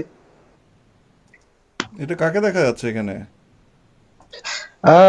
এখানে আমার সাথে যুক্ত হয়ে গেছেন মনে আসিফ হচ্ছে মহিউদ্দিন। আরে হ্যাঁ, কেমন আছেন? আসিফ মহিউদ্দিন, ওয়েলকাম কেমন আছেন? ওয়েলকাম। হ্যাঁ ভাই, ধন্যবাদ। কেমন আছেন? কে কে আছেন এখানে? কেমন আছেন? এখানে অনেকেই আছে, এখানে দুষ্টামি হইতেছে, কোন রকম সিরিয়াস কথা বলা নিষিদ্ধ। আচ্ছা, আমি একটু ভদকা খাচ্ছি, তাহলে তো ভালোই হলো। হ্যাঁ, sure sure, vodka is always welcome. মোটামুটি টাল হয়ে আছে, বেশ খানিকটা ভদকা সাবাস। খেয়ে ভদকা কিন্তু বৈধ না, আস্তাগফিরুল্লাহ, জিন এইসব বৈধ। ইসলামিক জলসায় ভদকা খেয়ে লোকজন ঢুকে পড়ছে। না, এটা হালাল ভদকা, এটা হালাল ভদকা, এটা টার্কিশ দোকান থেকে কেনা, Okay, একদম হালাল ভদকা। তাইলে তো কথাই নাই। সুবহানাল্লাহ। এই তোমার সেই ভবিষ্যৎ যা নিজের হাত তোমার জন্য রচনা করেছে, নতুবা আল্লাহ তো তার বান্দাদের জন্য সুযোগকারী নয়। কি হাতের কথা বলা হচ্ছে? সূরা 22 আল হজ্জ পারা 17। আচ্ছা, হাতের কথা বলা হচ্ছে, হাত। হ্যাঁ, হাত। হ্যাঁ, ও, হাত হাত আচ্ছা, হাতের কারবারের কথা আল্লাহ বলে গেছে। একদম একদম হ্যাঁ, আল্লাহ অবশ্যই আদি অকৃত্রিম, আদি ও অকৃত্রিম বিষয়। আচ্ছা, কিন্তু হাতের কিন্তু অনেক নিয়ামত আছে। কি কি নিয়ামত হুজুর হাত বলেন শুনি, আপনি তো অন্ধকার হয়ে যাচ্ছেন দেখি হুজুর। এখন কি করবেন বলেন, ইসলাম চলে যাচ্ছে অন্ধকারে, কারণ আমি তো অন্ধকারে যেতে হবে। ওই যে হুজুরের চোখ নুরানি, দেখেন না? হ্যাঁ, দেখতে পাচ্ছি, শুধু চোখে জল করতেছে। একদম।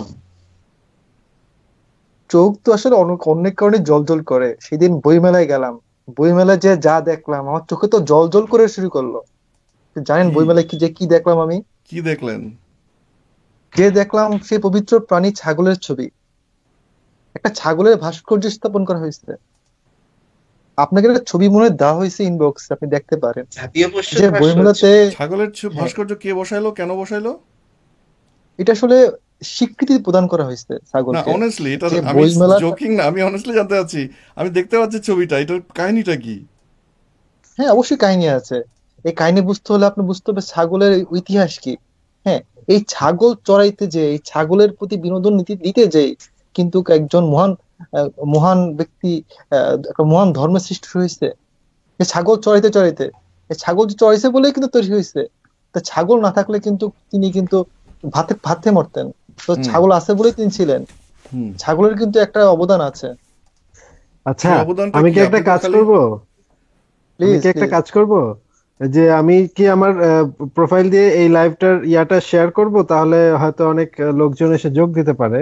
অবশ্যই অবশ্যই অবশ্যই অবশ্যই অবশ্যই। শেয়ার করার কোনো আপত্তি নাই, শেয়ারিং ইজ কেয়ারিং। যত খুশি শেয়ার করে। হ্যাঁ হুজুর, আপনি চালায় যান। আপনি কি জানি একটা হুজুর বলতেছিলেন তখন আপনি হুজুর। চালায় যান। হ্যাঁ হ্যাঁ, বলেন। বইমেলা বলছিলাম, আসলে বইমেলা জিনিসটা একটা মানে একেবারে শতভাগ একটা বেদাতি কাজ। হ্যাঁ, এই বইমেলা চলতে পারে না।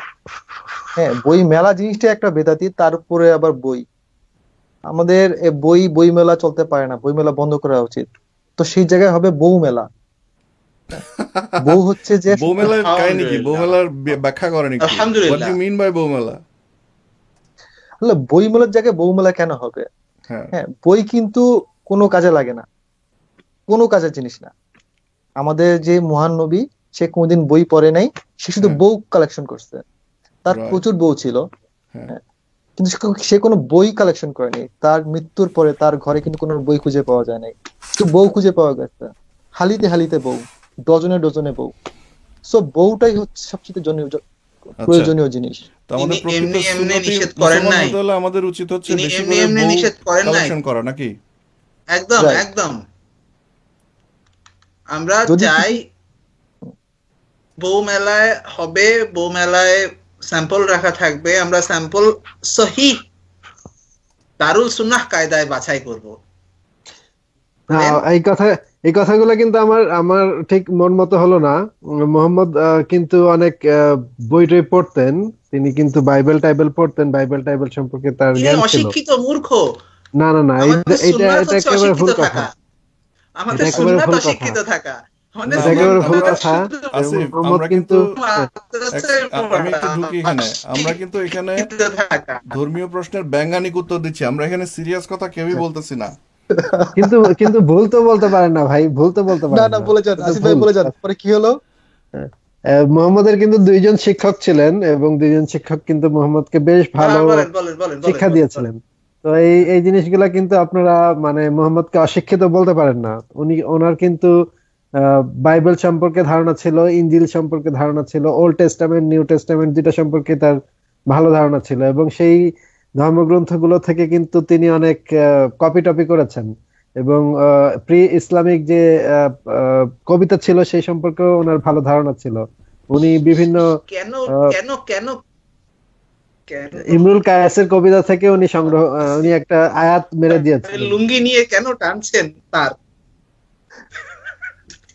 আস্তাগফিরুল্লাহ, এবং আস্তাগফিরুল্লাহ। এবং তার না, আমি স্বাক্ষরিত শুনতে ইয়াও চাই কিন্তু না। পাওয়া যায়, তার স্বাক্ষর আল্লাহ করা মাফ কিন্তু করো, ইয়াও আল্লাহ পাওয়া মাফ যায়। করো, আল্লাহ মাফ সে যে করো। অক্ষর জ্ঞান শূন্য ছিল সেটা কিন্তু ঠিক না। ওয়েল, সেটা আল্লাহ সেটা তো মাফ আমরা করো, জানি, আল্লাহ সেটা মাফ আমরা বলি, কিন্তু যারা মোল্লা তারা তো বলতে চায় যে হুজুর অক্ষর জ্ঞানহীন ছিল, তাই না? সো তাদের কথার ভিত্তিতেই তো আমরা এখানে একজন জীবিত হুজুর আমাদের সাথে আছেন, তার সামনে। না, এই হুজুরা তো আসলে ইসলাম সম্পর্কে কিছু জানে না, আপনি তাদের কথা তো আপনি আস্তাগফিরুল্লাহ, কাউন্ট হুজুরদের করতে তো পারেন না। হুজুররা তো ইসলাম আস্তাগফিরুল্লাহ, সম্পর্কে জানে না। আস্তাগফিরুল্লাহ। এই আপনার মাথার সমস্ত টুপি নাই আসিফ ভাই, এলাকার আপনার মাথার এলাকার টুপি নাই, পাগড়ি এলাকার নাই। মানে ছোটখাটো মোল্লা এরা তো কিছু জানে না ইসলাম সম্পর্কে।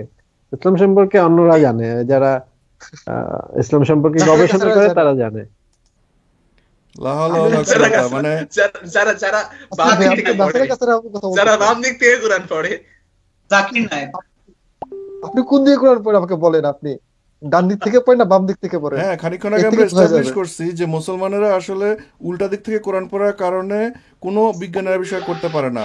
নাসারারা এটা রং সাইড থেকে পরে দেখেই তারা আবিষ্কার করে, এবং মুসলমানরা যেদিন থেকে বাম দিক দিয়ে পড়া শুরু করবে সেদিন থেকে তারা মুসলমানের চেয়েও বড় নাসারা হয়ে যাবে, না কিন্তু নাসারার তাহলে চেয়ে বড় আপনি নাসারা হয়ে যাবে। যে চাইনিজ ম্যান্ডারিন ভাষাকে কি বলবেন? ওরা তো উপর থেকে নিচের দিকে পড়ে, তাহলে ওদের আপনি ভাষায় সেটাই তার কি কোরআন বলবেন? নাজিল হয় নাই। হ্যাঁ, ওদের তো মানে ধর্মগুরু ছিল, ওদের তো কনফুসিয়াস ছিল। চাইনিজরা কোরআন থেকে আবিষ্কার করছে এরকম আমরা খুব একটা অভিযোগ পাই না। এখন আমরা পর্যন্ত অভিযোগ পাই পাই না। সমস্ত আবিষ্কার কোরআন থেকে।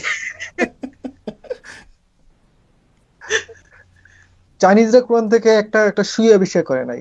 ইহুদি নাসারা তো ধরেন, নাসারা না, কাছেরা যারা আছে, চাইনিজদের মধ্যে তো ধর্ম আছে, এবং তারাও তো দাবি করে যে তাদের পুরনো জ্ঞানী লোকজন অনেক বেশি জানতো তাদের থেকে, সে এরকমও তো তো দাবি দাদা আছে। বেদেও সব আছে, হ্যাঁ, সেটাই বেদে তো সব। কি নাই। হিন্দুরাও দাবি করছে যে হ্যাঁ, পুরনো মুনি ঋষিরা সব জানতো, চাইনিজরাও দাবি করছে। তাহলে এটা তো স্বাভাবিক প্রত্যেক দাবি। এটা তো প্রত্যেক মনু 67 লক্ষ বছর বেঁচে থাকেন, তাদের তো অনেক জ্ঞান হবেই।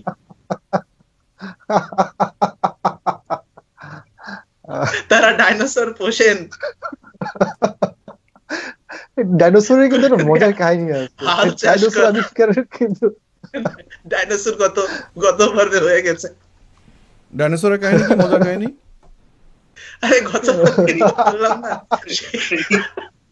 সেই যে দেবতার অসুরে যুদ্ধ চলছিল, তো অসুররা সেই সময় কালনেমি তখন অসুরদের রাজা, তারা হেরে যাচ্ছিল দেবতাদের কাছে। শুক্রাচার্য বের করলো যে দেবতাদের যে বাহন, লাইক নিনজা ইঁদুর গণেশের, তো এই নিনজা ইঁদুর বা ইত্যাদি, এদের কারণে অসুররা ফাইটে পাচ্ছে না। তো যজ্ঞ করে এক ধরনের তরল বের হলো।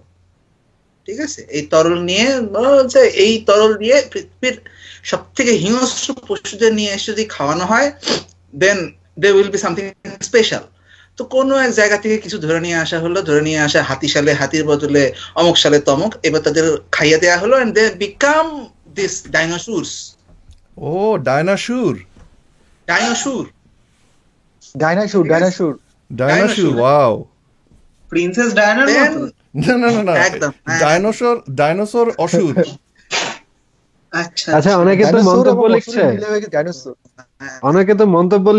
মন্তব্যগুলো কে পড়ছে? হ্যাঁ, ডাইনোসর। দেন হ্যাঁ,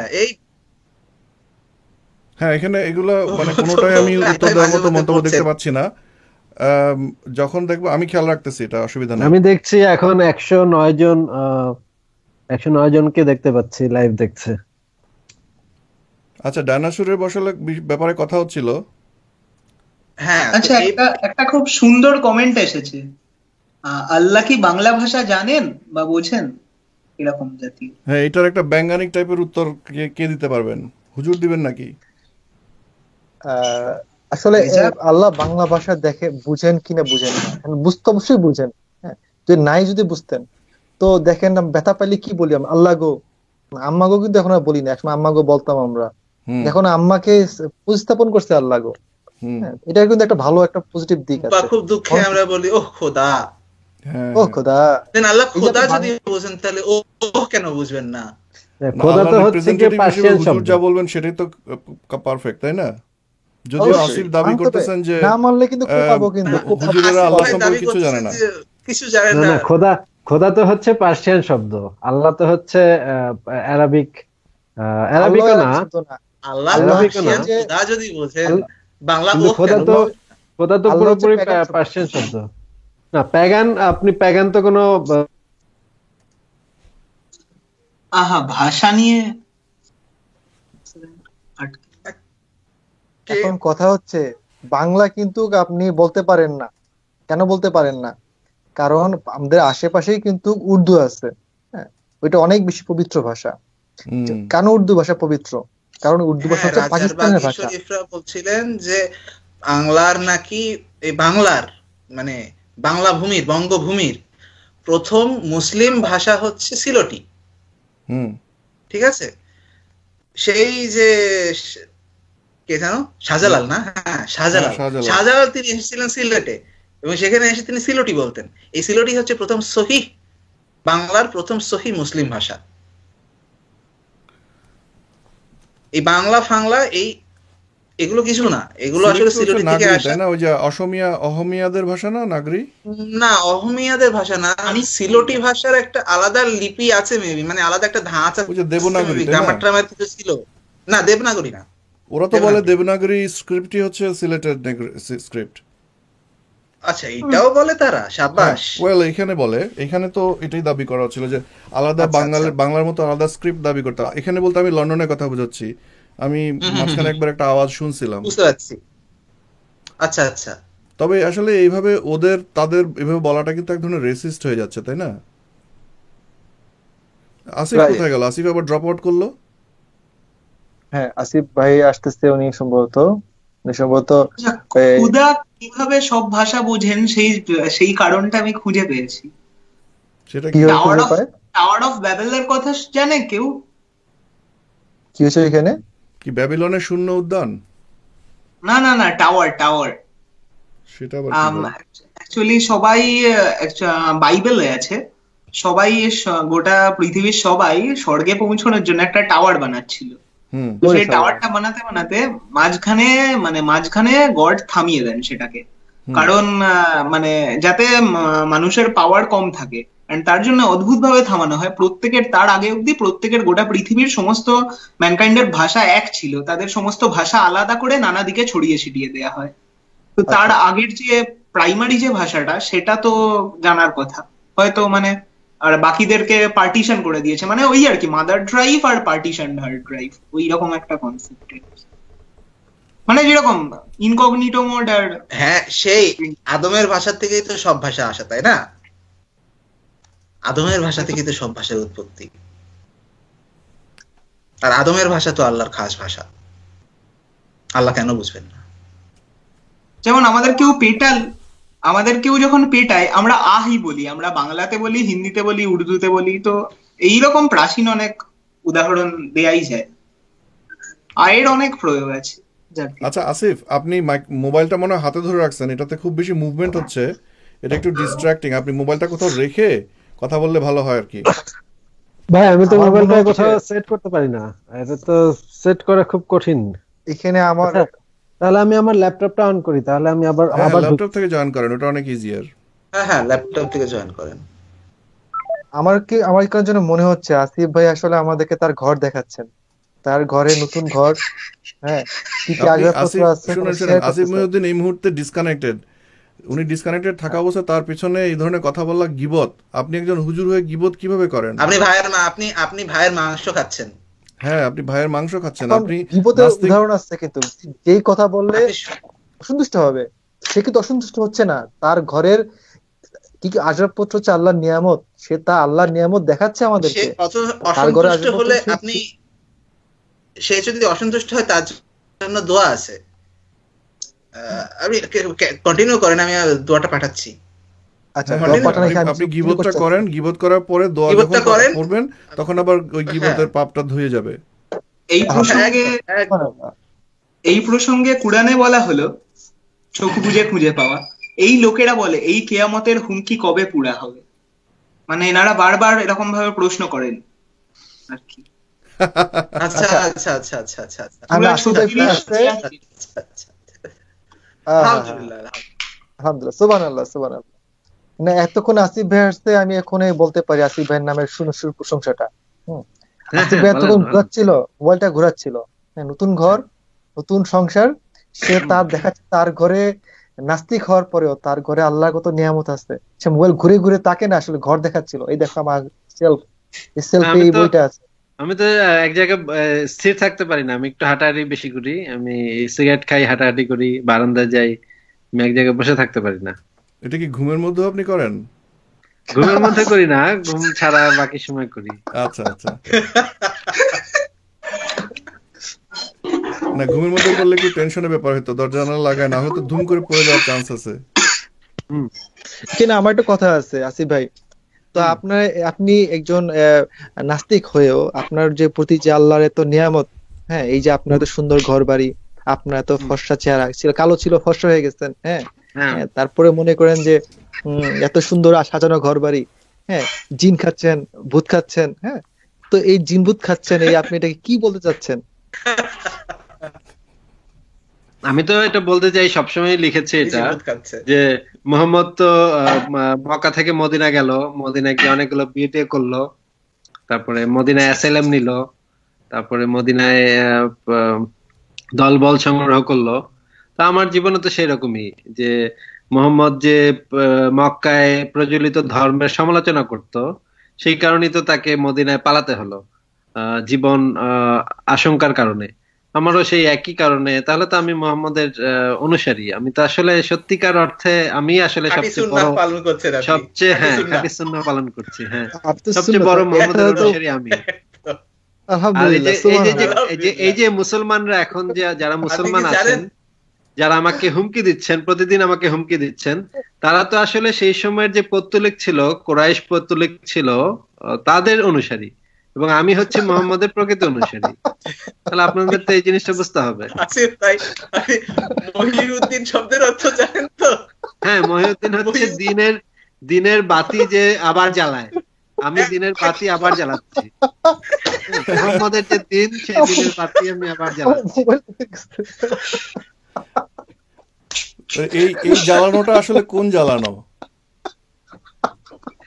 সেই জ্বালানো কোন জ্বালানো সেটা তো মানে সেটা তো আপেক্ষিক বিষয়। সেটা তো মোহাম্মদের সময় মোহাম্মদ যেভাবে প্রচলিত ধর্মের বাতি জ্বালিয়েছিল, আমিও এখন ইসলাম ধর্মের লাল বাতি জ্বালানো। লাল বাতি জ্বালানো। Good one. কুরআনের আলো ঘরে ঘরে জ্বেলে দিচ্ছেন। আসিফ মদিনের লাল বাতি ঘরে ঘরে জ্বালো।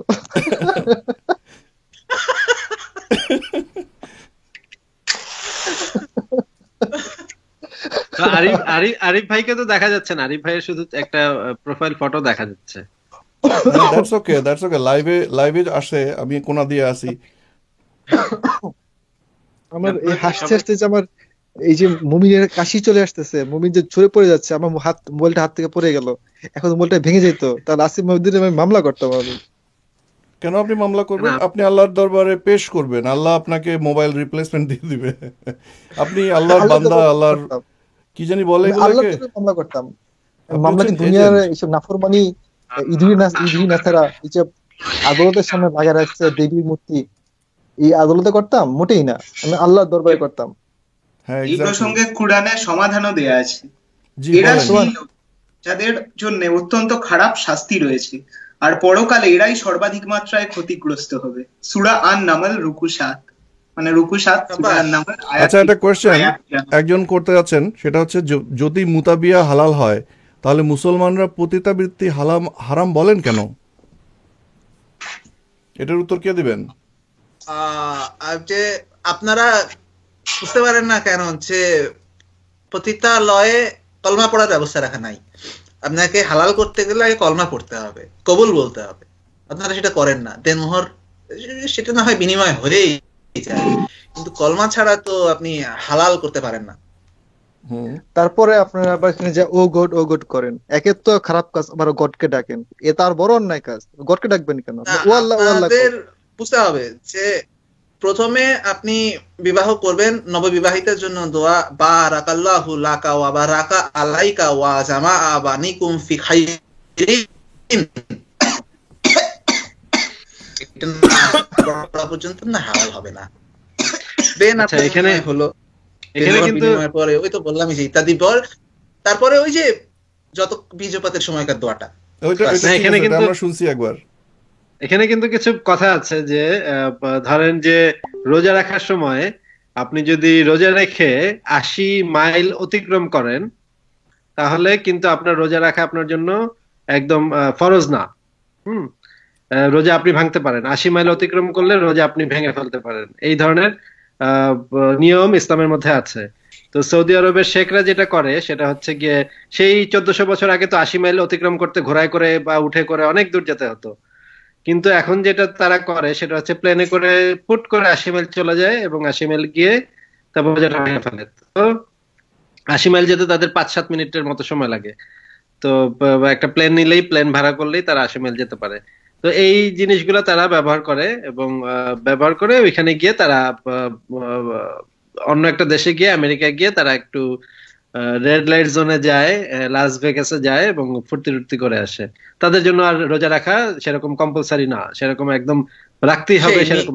নিউ ইয়র্কে রোজা রাখলো, তারা লাস ভেগাস চলে গেল। হ্যাঁ, তারা কিন্তু 80 মাইল, তারা 80 মাইল অতিক্রম করেছে। 80 মাইল অতিক্রম করলেই ব্যাপারটা জায়েজ। আপনি যে এটা করবেন সেটা জায়েজ। এটা হচ্ছে আল্লাহ সবার জন্য মুতাবিয়া যদি হালাল হয় তাহলে মুসলমানরা পতিতাবৃত্তি হারাম বলেন কেন? হ্যাঁ, সেটাতে আসতেছি যে দেখা যাচ্ছে যে আল্লাহ পাক এতই মহান এবং এতই করুণাময় যে তিনি সব ধরনের সমস্যার সমাধান রেখে দিচ্ছেন। তো আপনি এখন মানে ইউরোপে আসছেন, আপনার এখন সেক্স করার জন্য কেউ নাই, তাহলে আপনি কি করবেন? আপনার জন্য আল্লাহ সেই 1400 বছর আগেই সমাধানও রেখে দিচ্ছেন। তো আপনি এই যে পতিতালয়ে গিয়ে কলেমা পড়ে তাকে 1 ঘন্টার জন্য বা 2 ঘন্টার জন্য বিয়ে করতে পারেন। এটারও সিস্টেম আছে। আপনি ভাববেন না যে ইসলাম মানে খুব পুরনো ধর্ম। ইসলাম একটা আধুনিক ধর্ম, এটা আপনার বুঝতে হবে। ওয়েল, এটা তো কোশ্চেনটার অ্যান্সার হলো না মনে হয়। মুসলমানরা পতিতাবৃত্তিকে হারাম বলেন কেন? মুসলমানরা যখন পড়ে নিচ্ছেন তখন তো পতিতা থাকছে না। হ্যাঁ, পতিতা তো আর পতিতা থাকছে না। আপনার তো পতিতা তো আপনার স্ত্রী হয়ে যাচ্ছে 1 ঘন্টার জন্য, তাহলে তো হলো। আপনি টাকা দিলেন, দেনমোহর দিলেন, শেষ। 1 ঘন্টা পর কাহিনী শেষ। আপনাকে ইশারা বুঝতে হবে তো। এবং এই মুতাবিয়ে কিন্তু মুহাম্মদের যুগে ছিল, ইভেন উমরের যুগেও ছিল। উমরের যুগের শেষ দিকে এসে দেখলো যে এটাতে পরে দেখা যাচ্ছে কেউ বিয়েই করতেছে না, সবাই মুতামুতিই করতেছে। তো মুতামুতি বন্ধ করার জন্য পরে বলে ভাই তোমরা মুতামুতি করো না, তোমরা একটু স্থায়ী কিছু করো। সেই থেকে আসলে এই যে মুহাম্মদের নাতি কিন্তু 300টা মুতা ব্যবহার করছিল, 300-এর উপরে মুতা ব্যবহার করছিল। মুহাম্মদের বড়টা তাই না? বড়টা, হ্যাঁ ভাই বড়টা। মুহাম্মদের নাতি কে? বড়টা বিশাল হাসান ক্যালমা ছিল। হাসানের বিশাল ক্যালমা ছিল। সে একটা প্লে বয় ছিল, সে একদম জেমস বন্ড ছিল। সে বিভিন্ন জায়গায় যুদ্ধ টুদ্ধ করতে যেত, সেখানে যত নারী আছে সবাইকে সে লাগাটাকে আসতো। কাউকে সে এখন যেমন হাই হোসেন করে, সে আসলে সবাইকে সমান চোখে দেখতো। সে সাদা কালো, ছোট বড়, বৃদ্ধা এবং কম বয়স্ক, শিশু সবাইকে সে সমান চোখে দেখতো এবং সবাইকে সে তাহলে কি সে সাম্যবাদী ছিল? ইসলাম যে সাম্যের ধর্ম, সাম্যের ধর্ম, এটা আপনি মানতে হবে। তাহলে সাম্যবাদের মূল কথা কুরআনেই লেখা। কাউকে তিনি বাদ রাখতেন না। এমনকি অনেকে এটা বলে টলেন যে ছাগল টাগলকেও নাকি এরকমও কিছু কথাবার্তা বলে অনেকে, তবে আমরা এই দুষ্ট লোকের কথা শুনি না। আসলে 1-2 রাত ওই যাত্রা পথে সবসময় ছাগলটাও সাথীরা সমস্যা নাও ভাই, এসে পৌঁছাতে পারে, আপত্তি কি কেন? করবে? উট এই ছাগল তো আল্লাহর সৃষ্টিকর্তা, এই ছাগল হ্যাঁ, চড়াই কিন্তু একজন নবী হয়ে সেটাই গেছে। তো, আল্লাহ মানে যদি ছাগল আল্লাহ সৃষ্টি রোস্ট করতে পারে করা তাহলে হবেই আমরা কেন যখন এটাকে সেটাই হচ্ছে রোস্টের ব্যাপার, আগে। যে আল্লাহ মানে আল্লাহর যে নবীর যে নাতি, সে কাউকে ছোট চোখে দেখতো না। ছাগল, ভেড়া, উট সবাইকে সমান চোখে দেখতো, নারী হ্যাঁ, সবাইকে এটা তো একদম সমান চোখে দেখতো। এটা তো এটা এক ধরনের হচ্ছে রেসিজম হইতো না? হ্যাঁ, যদি এটা ছাগলকে হ্যাঁ যদি অন্য চোখে হ্যাঁ, দেখতো তাহলে তো এটা রেসিজম হইতে পারতো, তাই না? হ্যাঁ, অবশ্যই Complete অবশ্যই। racism। এই জন্য আমরা মোহাম্মদের নাতিকে আমরা সম্মান জানাই, যে উনি হ্যাঁ। সবাইকে সমান চোখে দেখতেন। এই জন্য ভাই, আমরা ভাই, হাই আমার হাই কেমন করি যেন না? আমার কেন যেন মনে হচ্ছে যে 30 হর্স পাওয়ারের মেশিনটা ছিল, এটা মনে হয় উত্তরাধিকার সূত্রে সেই পেয়ে গেছিল। এটা কি ওই যে ইয়ের কথা বলা হচ্ছে এখানে, আল্লামা সায়েদির কথা বলা হচ্ছে? না না না, ওই যে মেশিন চলবে? হযরত মোহাম্মদের 30 নাতি। জনের হর্স পাওয়ার ছিল। হর্স পাওয়ার না, ম্যান পাওয়ার। ম্যান পাওয়ার ছিল। 30 এটার হর্স জন্য আলাদা ইউনিট ক্রিয়েট করা দরকার, মোহাম্মদ পাওয়ার। এম পাওয়ার। আচ্ছা, এখানে একজন একটা অবশ্য বাম হাত ঢুকাই দিচ্ছেন, উনি খুব খারাপ লোক। উনি বলতে চাচ্ছেন যে মুতাবিয়া শিয়ারা করে, সুন্নিরা করে না। হ্যাঁ, এটার উত্তর কে দিবেন? শিয়ারা এখনো ট্র্যাডিশন ধরে রেখেছে তো। তা সুন্নিরা যদি না করে তাহলে তো এটা আসলে কি, এটা কি হালাল না নাকি? সিয়া সুন্নি কি জিনিস? সিয়া সুন্নি বলতে কিছু নাই। এখন মুহাম্মদের আমাদের যে প্রিয় নবী, তাকে হযরত মুহাম্মদ সাল্লাল্লাহু আলাইহি ওয়াসাল্লাম, সাল্লাল্লাহু আলাইহি ওয়াসাল্লাম বলবেন কিন্তু, হ্যাঁ, ওনার নাতি বড় নাতি, ওনার বড় নাতি কি বলতে চাচ্ছেন যে ওনার পথে নাই, বিদাতের পথে ছিল? ওনার বড় নাতি যেটাকে হালাল করে বলছে, যেটা করে গেছেন, সেটা আপনারা কেন না করবেন? না, এটা না এখানে বলার ব্যাপার অধিকার হচ্ছে নাই তো? যে এই সময় শিয়া এবং সুন্নি দুই ভাগ হলো, সেই সময় শিয়ারা সুন্নিদের যে নতুন নিয়ম সেগুলো মানলো না, এবং শিয়ারা বলল যে আমরা মোহাম্মদ যেই নিয়ম দিয়ে গিয়েছিল সেই নিয়মই পালন করব। তো সুন্নিরা যখন নতুন নতুন নিয়ম তৈরি করলো এবং সুন্নিদের মধ্যে যে খলিফারা সেই নতুন নতুন নিয়ম তৈরি করলো, শিয়ারা সেগুলো মানে নাই, এবং তারা বলছে সেগুলো বাতিল। সেগুলো যেহেতু মোহাম্মদ বলে যায় নাই, সেহেতু সেগুলো বাতিল, সেগুলো আমরা মানি না। তো শিয়ারা এখন পর্যন্ত সেই ট্র্যাডিশন ধরে রাখছে, মোহাম্মদ যেই কাজ করেছিল সেই কাজ ধরে রাখছে, আর আলী যেই কাজ করেছিল সেই কাজ ধরে রাখছে। আর সুন্নিরা যেটা করছে সেটা হচ্ছে মানে পরবর্তী খলিফাদের ইমাম বেছে নিয়ে তাদের কথা মতো, হ্যাঁ, তাদের কথা মতো আপডেট করে নিচ্ছে নিজেদের ইয়া। আচ্ছা, এখানে একটা ইন্টারেস্টিং কোয়েশ্চেন আসছে। বুঝলাম আমরা যেহেতু সেক্সুয়াল সাইডেই আছি, এক ধরনের মানুষের ইটি নিয়ে বলতেছেন যে মুহাম্মদ খাদিজার পরে 15 জন পত্নী উপপত্নী গর্ভের সন্তান দিতে পারেননি, তাহলে মারিয়ার সন্তানের বাবা কে, মুহাম্মদ নাকি মাবুর কে? এটা আমি জানি না। Who is this Mabur business? Mabur সম্পর্কে বলা গবেষক যেতে পারে। সাহেব। মারিয়া আসলে গিফট। জি হুজুর বলেন। আরিফুল ভাই বলুক। না আপনি বলেন। এটা আসলে মারিয়া আসলে গিফট পেয়েছিল এক ইহুদি কোন এক প্রশাসকের কাছ থেকে, তাই না? তো যে পাহারা দিয়ে নিয়ে আসে, আর তো যে পাহারা দিয়ে নিয়ে আসে, যে পাহারাদার, মানে ডেলিভারি, সেই ছিল আসলে ফেডেক্সের ডেলিভারি বয়। হ্যাঁ, পিজা বয়, ডেলিভারি ম্যান, খুব কমন। পিজা বয় বললে তো ভাই অন্যদিকে চলে যায়, এবং অন্যদিকে মনে হয় হুজুর আপনি নিচ্ছেন, তাই না? বলেন। তো এখানে কাহিনীটা কিন্তু একটা কিছু শেষটা দিয়ে কিন্তু বুঝতে হবে আপনাকে। তো পিজ্জা বয় যখন পিজ্জা ডেলিভারি দিল, দেখে পিজ্জা ঠান্ডা, পিজ্জা ইতিমধ্যে প্রেগনেন্ট হয়ে গেছে। তো জানি হাও, তো পিজ্জা তো প্রেগনেন্ট পিজ্জা, তো কি করা যায়? তো পিজ্জা একসময় একটা ছোট্ট বার্গার জন্ম দিল। এই চিন্তাটা কার মাথায় হচ্ছে? মুহাম্মদের মাথায়। হ্যাঁ, তো বার্গার যখন জন্মগ্রহণ করলো, তখন দেখলো যে চেহারা তো মিলতেছে না, গায়ের রং তো একটু কালো মনে হচ্ছে, বেশ কালো। এই নিয়ে তার নাম রাখলো ইব্রাহিম বা সামথিং, তাই না কি? তো আমি এটার সাথে একমত না। আচ্ছা, যাই হোক, আপনি বলেন। মুহাম্মদের যে গায়ের রং কালার চেক করতে গেছে, এটার সাথে একমত না? তো না, এই যে ইব্রাহিম মোহাম্মদের সন্তান ছিল, এটা তো পরে হয়েছে, এটা তো সাথে সাথে হয় নাই। না, পরেই হয়েছে, কিন্তু তার দেখা গেছে তার চেহারার সাথে অনেক বেশি অমিল, এবং আয়েশা রাদিয়াল্লাহু তাআলা আনহু, তা উনিও কিন্তু একটা মতামত ছিল যে চেহারা আসলে খুব অমিল আছে। তো এনিহাও বাচ্চাটা কিন্তু আয়েশা রহস্যময় তো কারণে অন্য মারা যায়। বউয়ের বা দাসীর সন্তান সম্পর্কে ইত্যাদি বলতেই পারেন, আয়েশা বলে হ্যাঁ, কথা। বাচ্চাটা না একটা সেই সময় তো রহস্যময় কারণ ভাবে মারা না, যায়। সেই সময় অন্যান্য স্ত্রীদের মধ্যে কার ছেলে হবে সেটা নিয়ে একটা ধরনের প্রতিযোগিতা ছিল, এবং সেই এক ধরনের রেষারেষি ছিল। তো একজনের দাসীর গর্ভে ছেলে হয়েছে, সেটা অন্য স্ত্রীদের জন্য একটু অপমানজনক ছিল, এবং সেই কারণে আয়েশা যেহেতু ছিল সবচেয়ে আদরের বউ, সেহেতু সে একটু গোস্সা করে একটু কিছু বলতেই পারে, উল্টাপাল্টা কিছু বলতেই পারে। সেটাকে না, বলতে পারে আমি না, সে এটাকে রাদিয়াল্লাহু তাআলা আয়েশাবাদী আনহু। বউ ছিল না, আরো। বলতে পারেন না। আস্তাগফিরুল্লাহ, আস্তাগফিরুল্লাহ, আপনারা কি বলতেছেন? তার জন্য রাদিয়াল্লাহু তাআলা আনহু আছে। তো যার নামে আচ্ছা রাদিয়াল্লাহু তাআলা আনহু আছে, সে মিথ্যা বলতে পারে না। আচ্ছা আচ্ছা, তাহলে ঠিক আছে এখন, তাহলে ঠিক আছে। মিথ্যা। সত্যি বলতে পারে না। এখন কথা হচ্ছে, আহ, এবং এই নিয়ে হযরত আমের সাথে একটা কথা এরকম আছে যে প্রশ্ন করলো যে বাচ্চা দেখতে কার মতো হয়েছে। তো মাথার ঝুঁকে বললো যে এটা কারো মতোই হয়নি। তো তারপরে বাচ্চাটা রহস্যময় কারণে খুব ছোটবেলায় মারা যায়।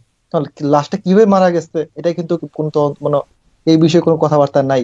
এটা কি গুম খুন, নাকি সম্পত্তির জন্য বা অন্য কোনো কারণে? কারণ ওই সময় প্রচুর সম্পত্তি ছিল, যুদ্ধলব্ধ 5 ভাগের 1 ভাগ সম্পত্তি চলে যেত একটা বিশেষ বংশের হাতে।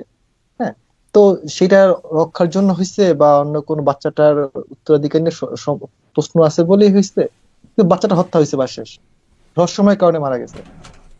ও, এটা এই যেহেতু রহস্যময় কারণ এটার জন্য দায় যেহেতু মোহাম্মদের ঘাড়ে চাপানো হচ্ছে, তাহলে এটা সহি, তাই না? মোহাম্মদ বাচ্চাটার যদি নিজের হাতে মৃত্যু করে যে থাকেন তাহলে এটা সহিহ, এটা সুন্নাহ।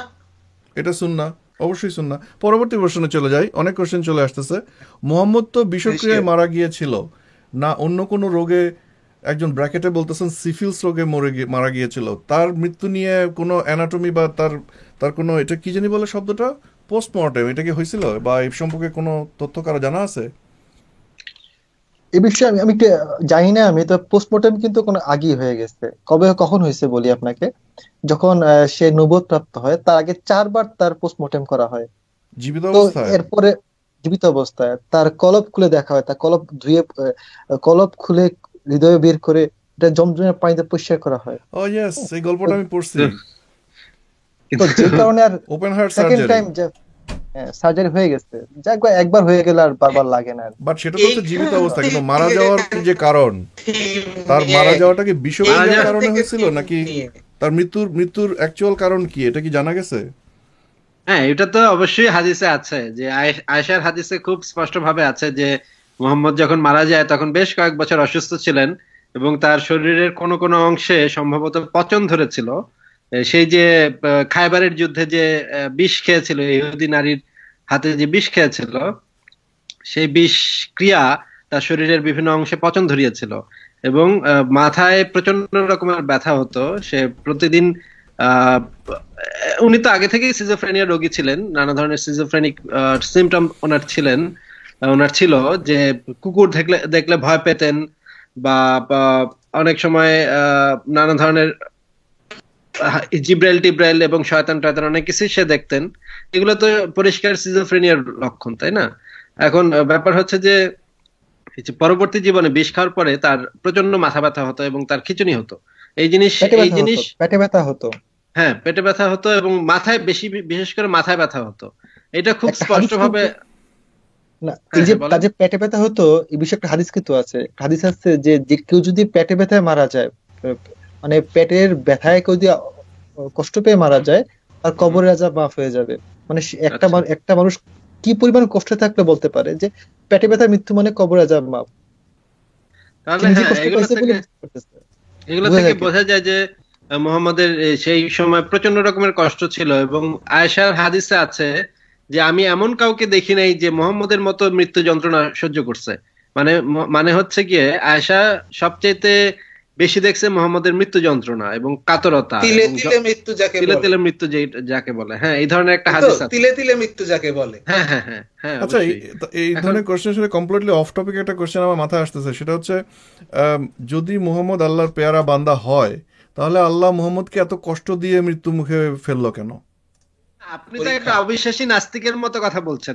আপনাকে বুঝতে হবে পরীক্ষা ব্যাপারটা আপনি হচ্ছে পরীক্ষা। হ্যাঁ, পরীক্ষা ব্যাপারটা পরীক্ষা পরিষ্কার পরীক্ষা পরীক্ষা। হ্যাঁ, পরীক্ষা এটা হচ্ছে আল্লাহ তাআলা নিয়ামত, এটা হচ্ছে নিয়ামত, হ্যাঁ, বুঝতে হবে। আইয়ুব হ্যাঁ, নবীর পরীক্ষা কথা টরীক্ষা বলেন, তো আইয়ুব এইসব নবীর কথা আমাদের ভাবেন না। জেনারেল পিপলের আইয়ুব জন্য। নবী সে তো ছিল হ্যাঁ, রিপ্রেজেন্টেটিভ, তাই না? সে তো হচ্ছে এমপি নাকি এটারে কি বলবো, সোল এজেন্ট। তাকে কেন পরীক্ষা দিতে হবে? সে আপনি তো পরীক্ষা আইয়ুব পাশ নবীর করেই কথা ভুলে অ্যাপয়েন্টমেন্ট গেছেন পাইছিল। আরিফুর ভাই, আইয়ুব নবীর কথা ভুলে গেছেন। আইয়ুব নবী 26টা বছর 26টা বছর কি ভোগ করেছেন, কি ভোগ আল্লাহ তার করেছেন? কি পরীক্ষা নিয়েছেন, কি ভোগ করেছেন? তিনি আল্লাহর পথ থেকে সরেননি। আর মুহাম্মদ তার কি যে সারা ভোগ শরীরে করেছেন তো আমি জানি না, তবে ভোগ কুষ্ঠ তিনি হয়ে কিছু গেছিল, করেছেন আর কি। তার কুষ্ঠ হয়ে গেছিল, কুষ্ঠ হয়ে তার শরীরের চামড়া ঝরে ঝরে পড়ে গেছে। তারপর সে বলে না আল্লাহ আমাকে মাফ কর, সে বলছে তার আল্লাহ থেকে সবকিছু আমার, সরিয়ে নেওয়া হয়। হ্যাঁ আমার তার ঠোঁটটা ওই তুমি, ধৃতরাষ্ট্রের মতো, হ্যাঁ, হ্যাঁ ধৃতরাষ্ট্রের মতো দেড়েক বাচ্চা কাচ্চা ছিল, তাদের মেরে ফেলা হয়। তার সমস্ত গবাদি পশু বাজ পড়ে মারা যায়, গোলা ঘর ভেঙে যায়, ভেসে যায়, তারপর তার পুষ্ট হয়। আচ্ছা, আমি দেখতে পাচ্ছি অনেক মন্তব্য আসছে, আপনারা আপনার মন্তব্যগুলো পড়েন, মন্তব্যগুলোর উত্তর দেন। আমি একটু 2 মিনিটের জন্য আসছি, আমি আমার গ্লাসে একটু আহ, আহ, ইয়া আমি ভরে নিয়ে আসি, আসিফ, পানি টানি আমি ভরে এখানে নিয়ে যে আসি। সমস্ত প্রশ্নগুলো দেখতে পাচ্ছি সেগুলা কোনোটাই আসলে, যেগুলা আমি appropriate মনে করতেছি সেগুলো আমি আনতেছি। আরিফ যেগুলো, ভাই, আরিফ ভাই, সবাইকে গুরুত্ব দিয়েন যে হ্যাঁ কেউ দিচ্ছি, যদি ভুল কিন্তু প্রশ্ন কথা হচ্ছে করে। আমাদের আজকের যে থিমটা ছিল সেটা হচ্ছে ধর্মীয় প্রশ্নের বৈজ্ঞানিক উত্তর। এখানে সব ধরনের সিরিয়াস কোশ্চেন আমরা এখানে আসলে এন্টারটেইন করব না, কারণ যে প্রশ্ন আমাদের আলোচনা সিরিয়াস দিকে নিয়ে যাবে সেই আলোচনা আসলে আমাদের এই পার্টিকুলার গ্রুপ বা থ্রেডের সাথে যাচ্ছে না।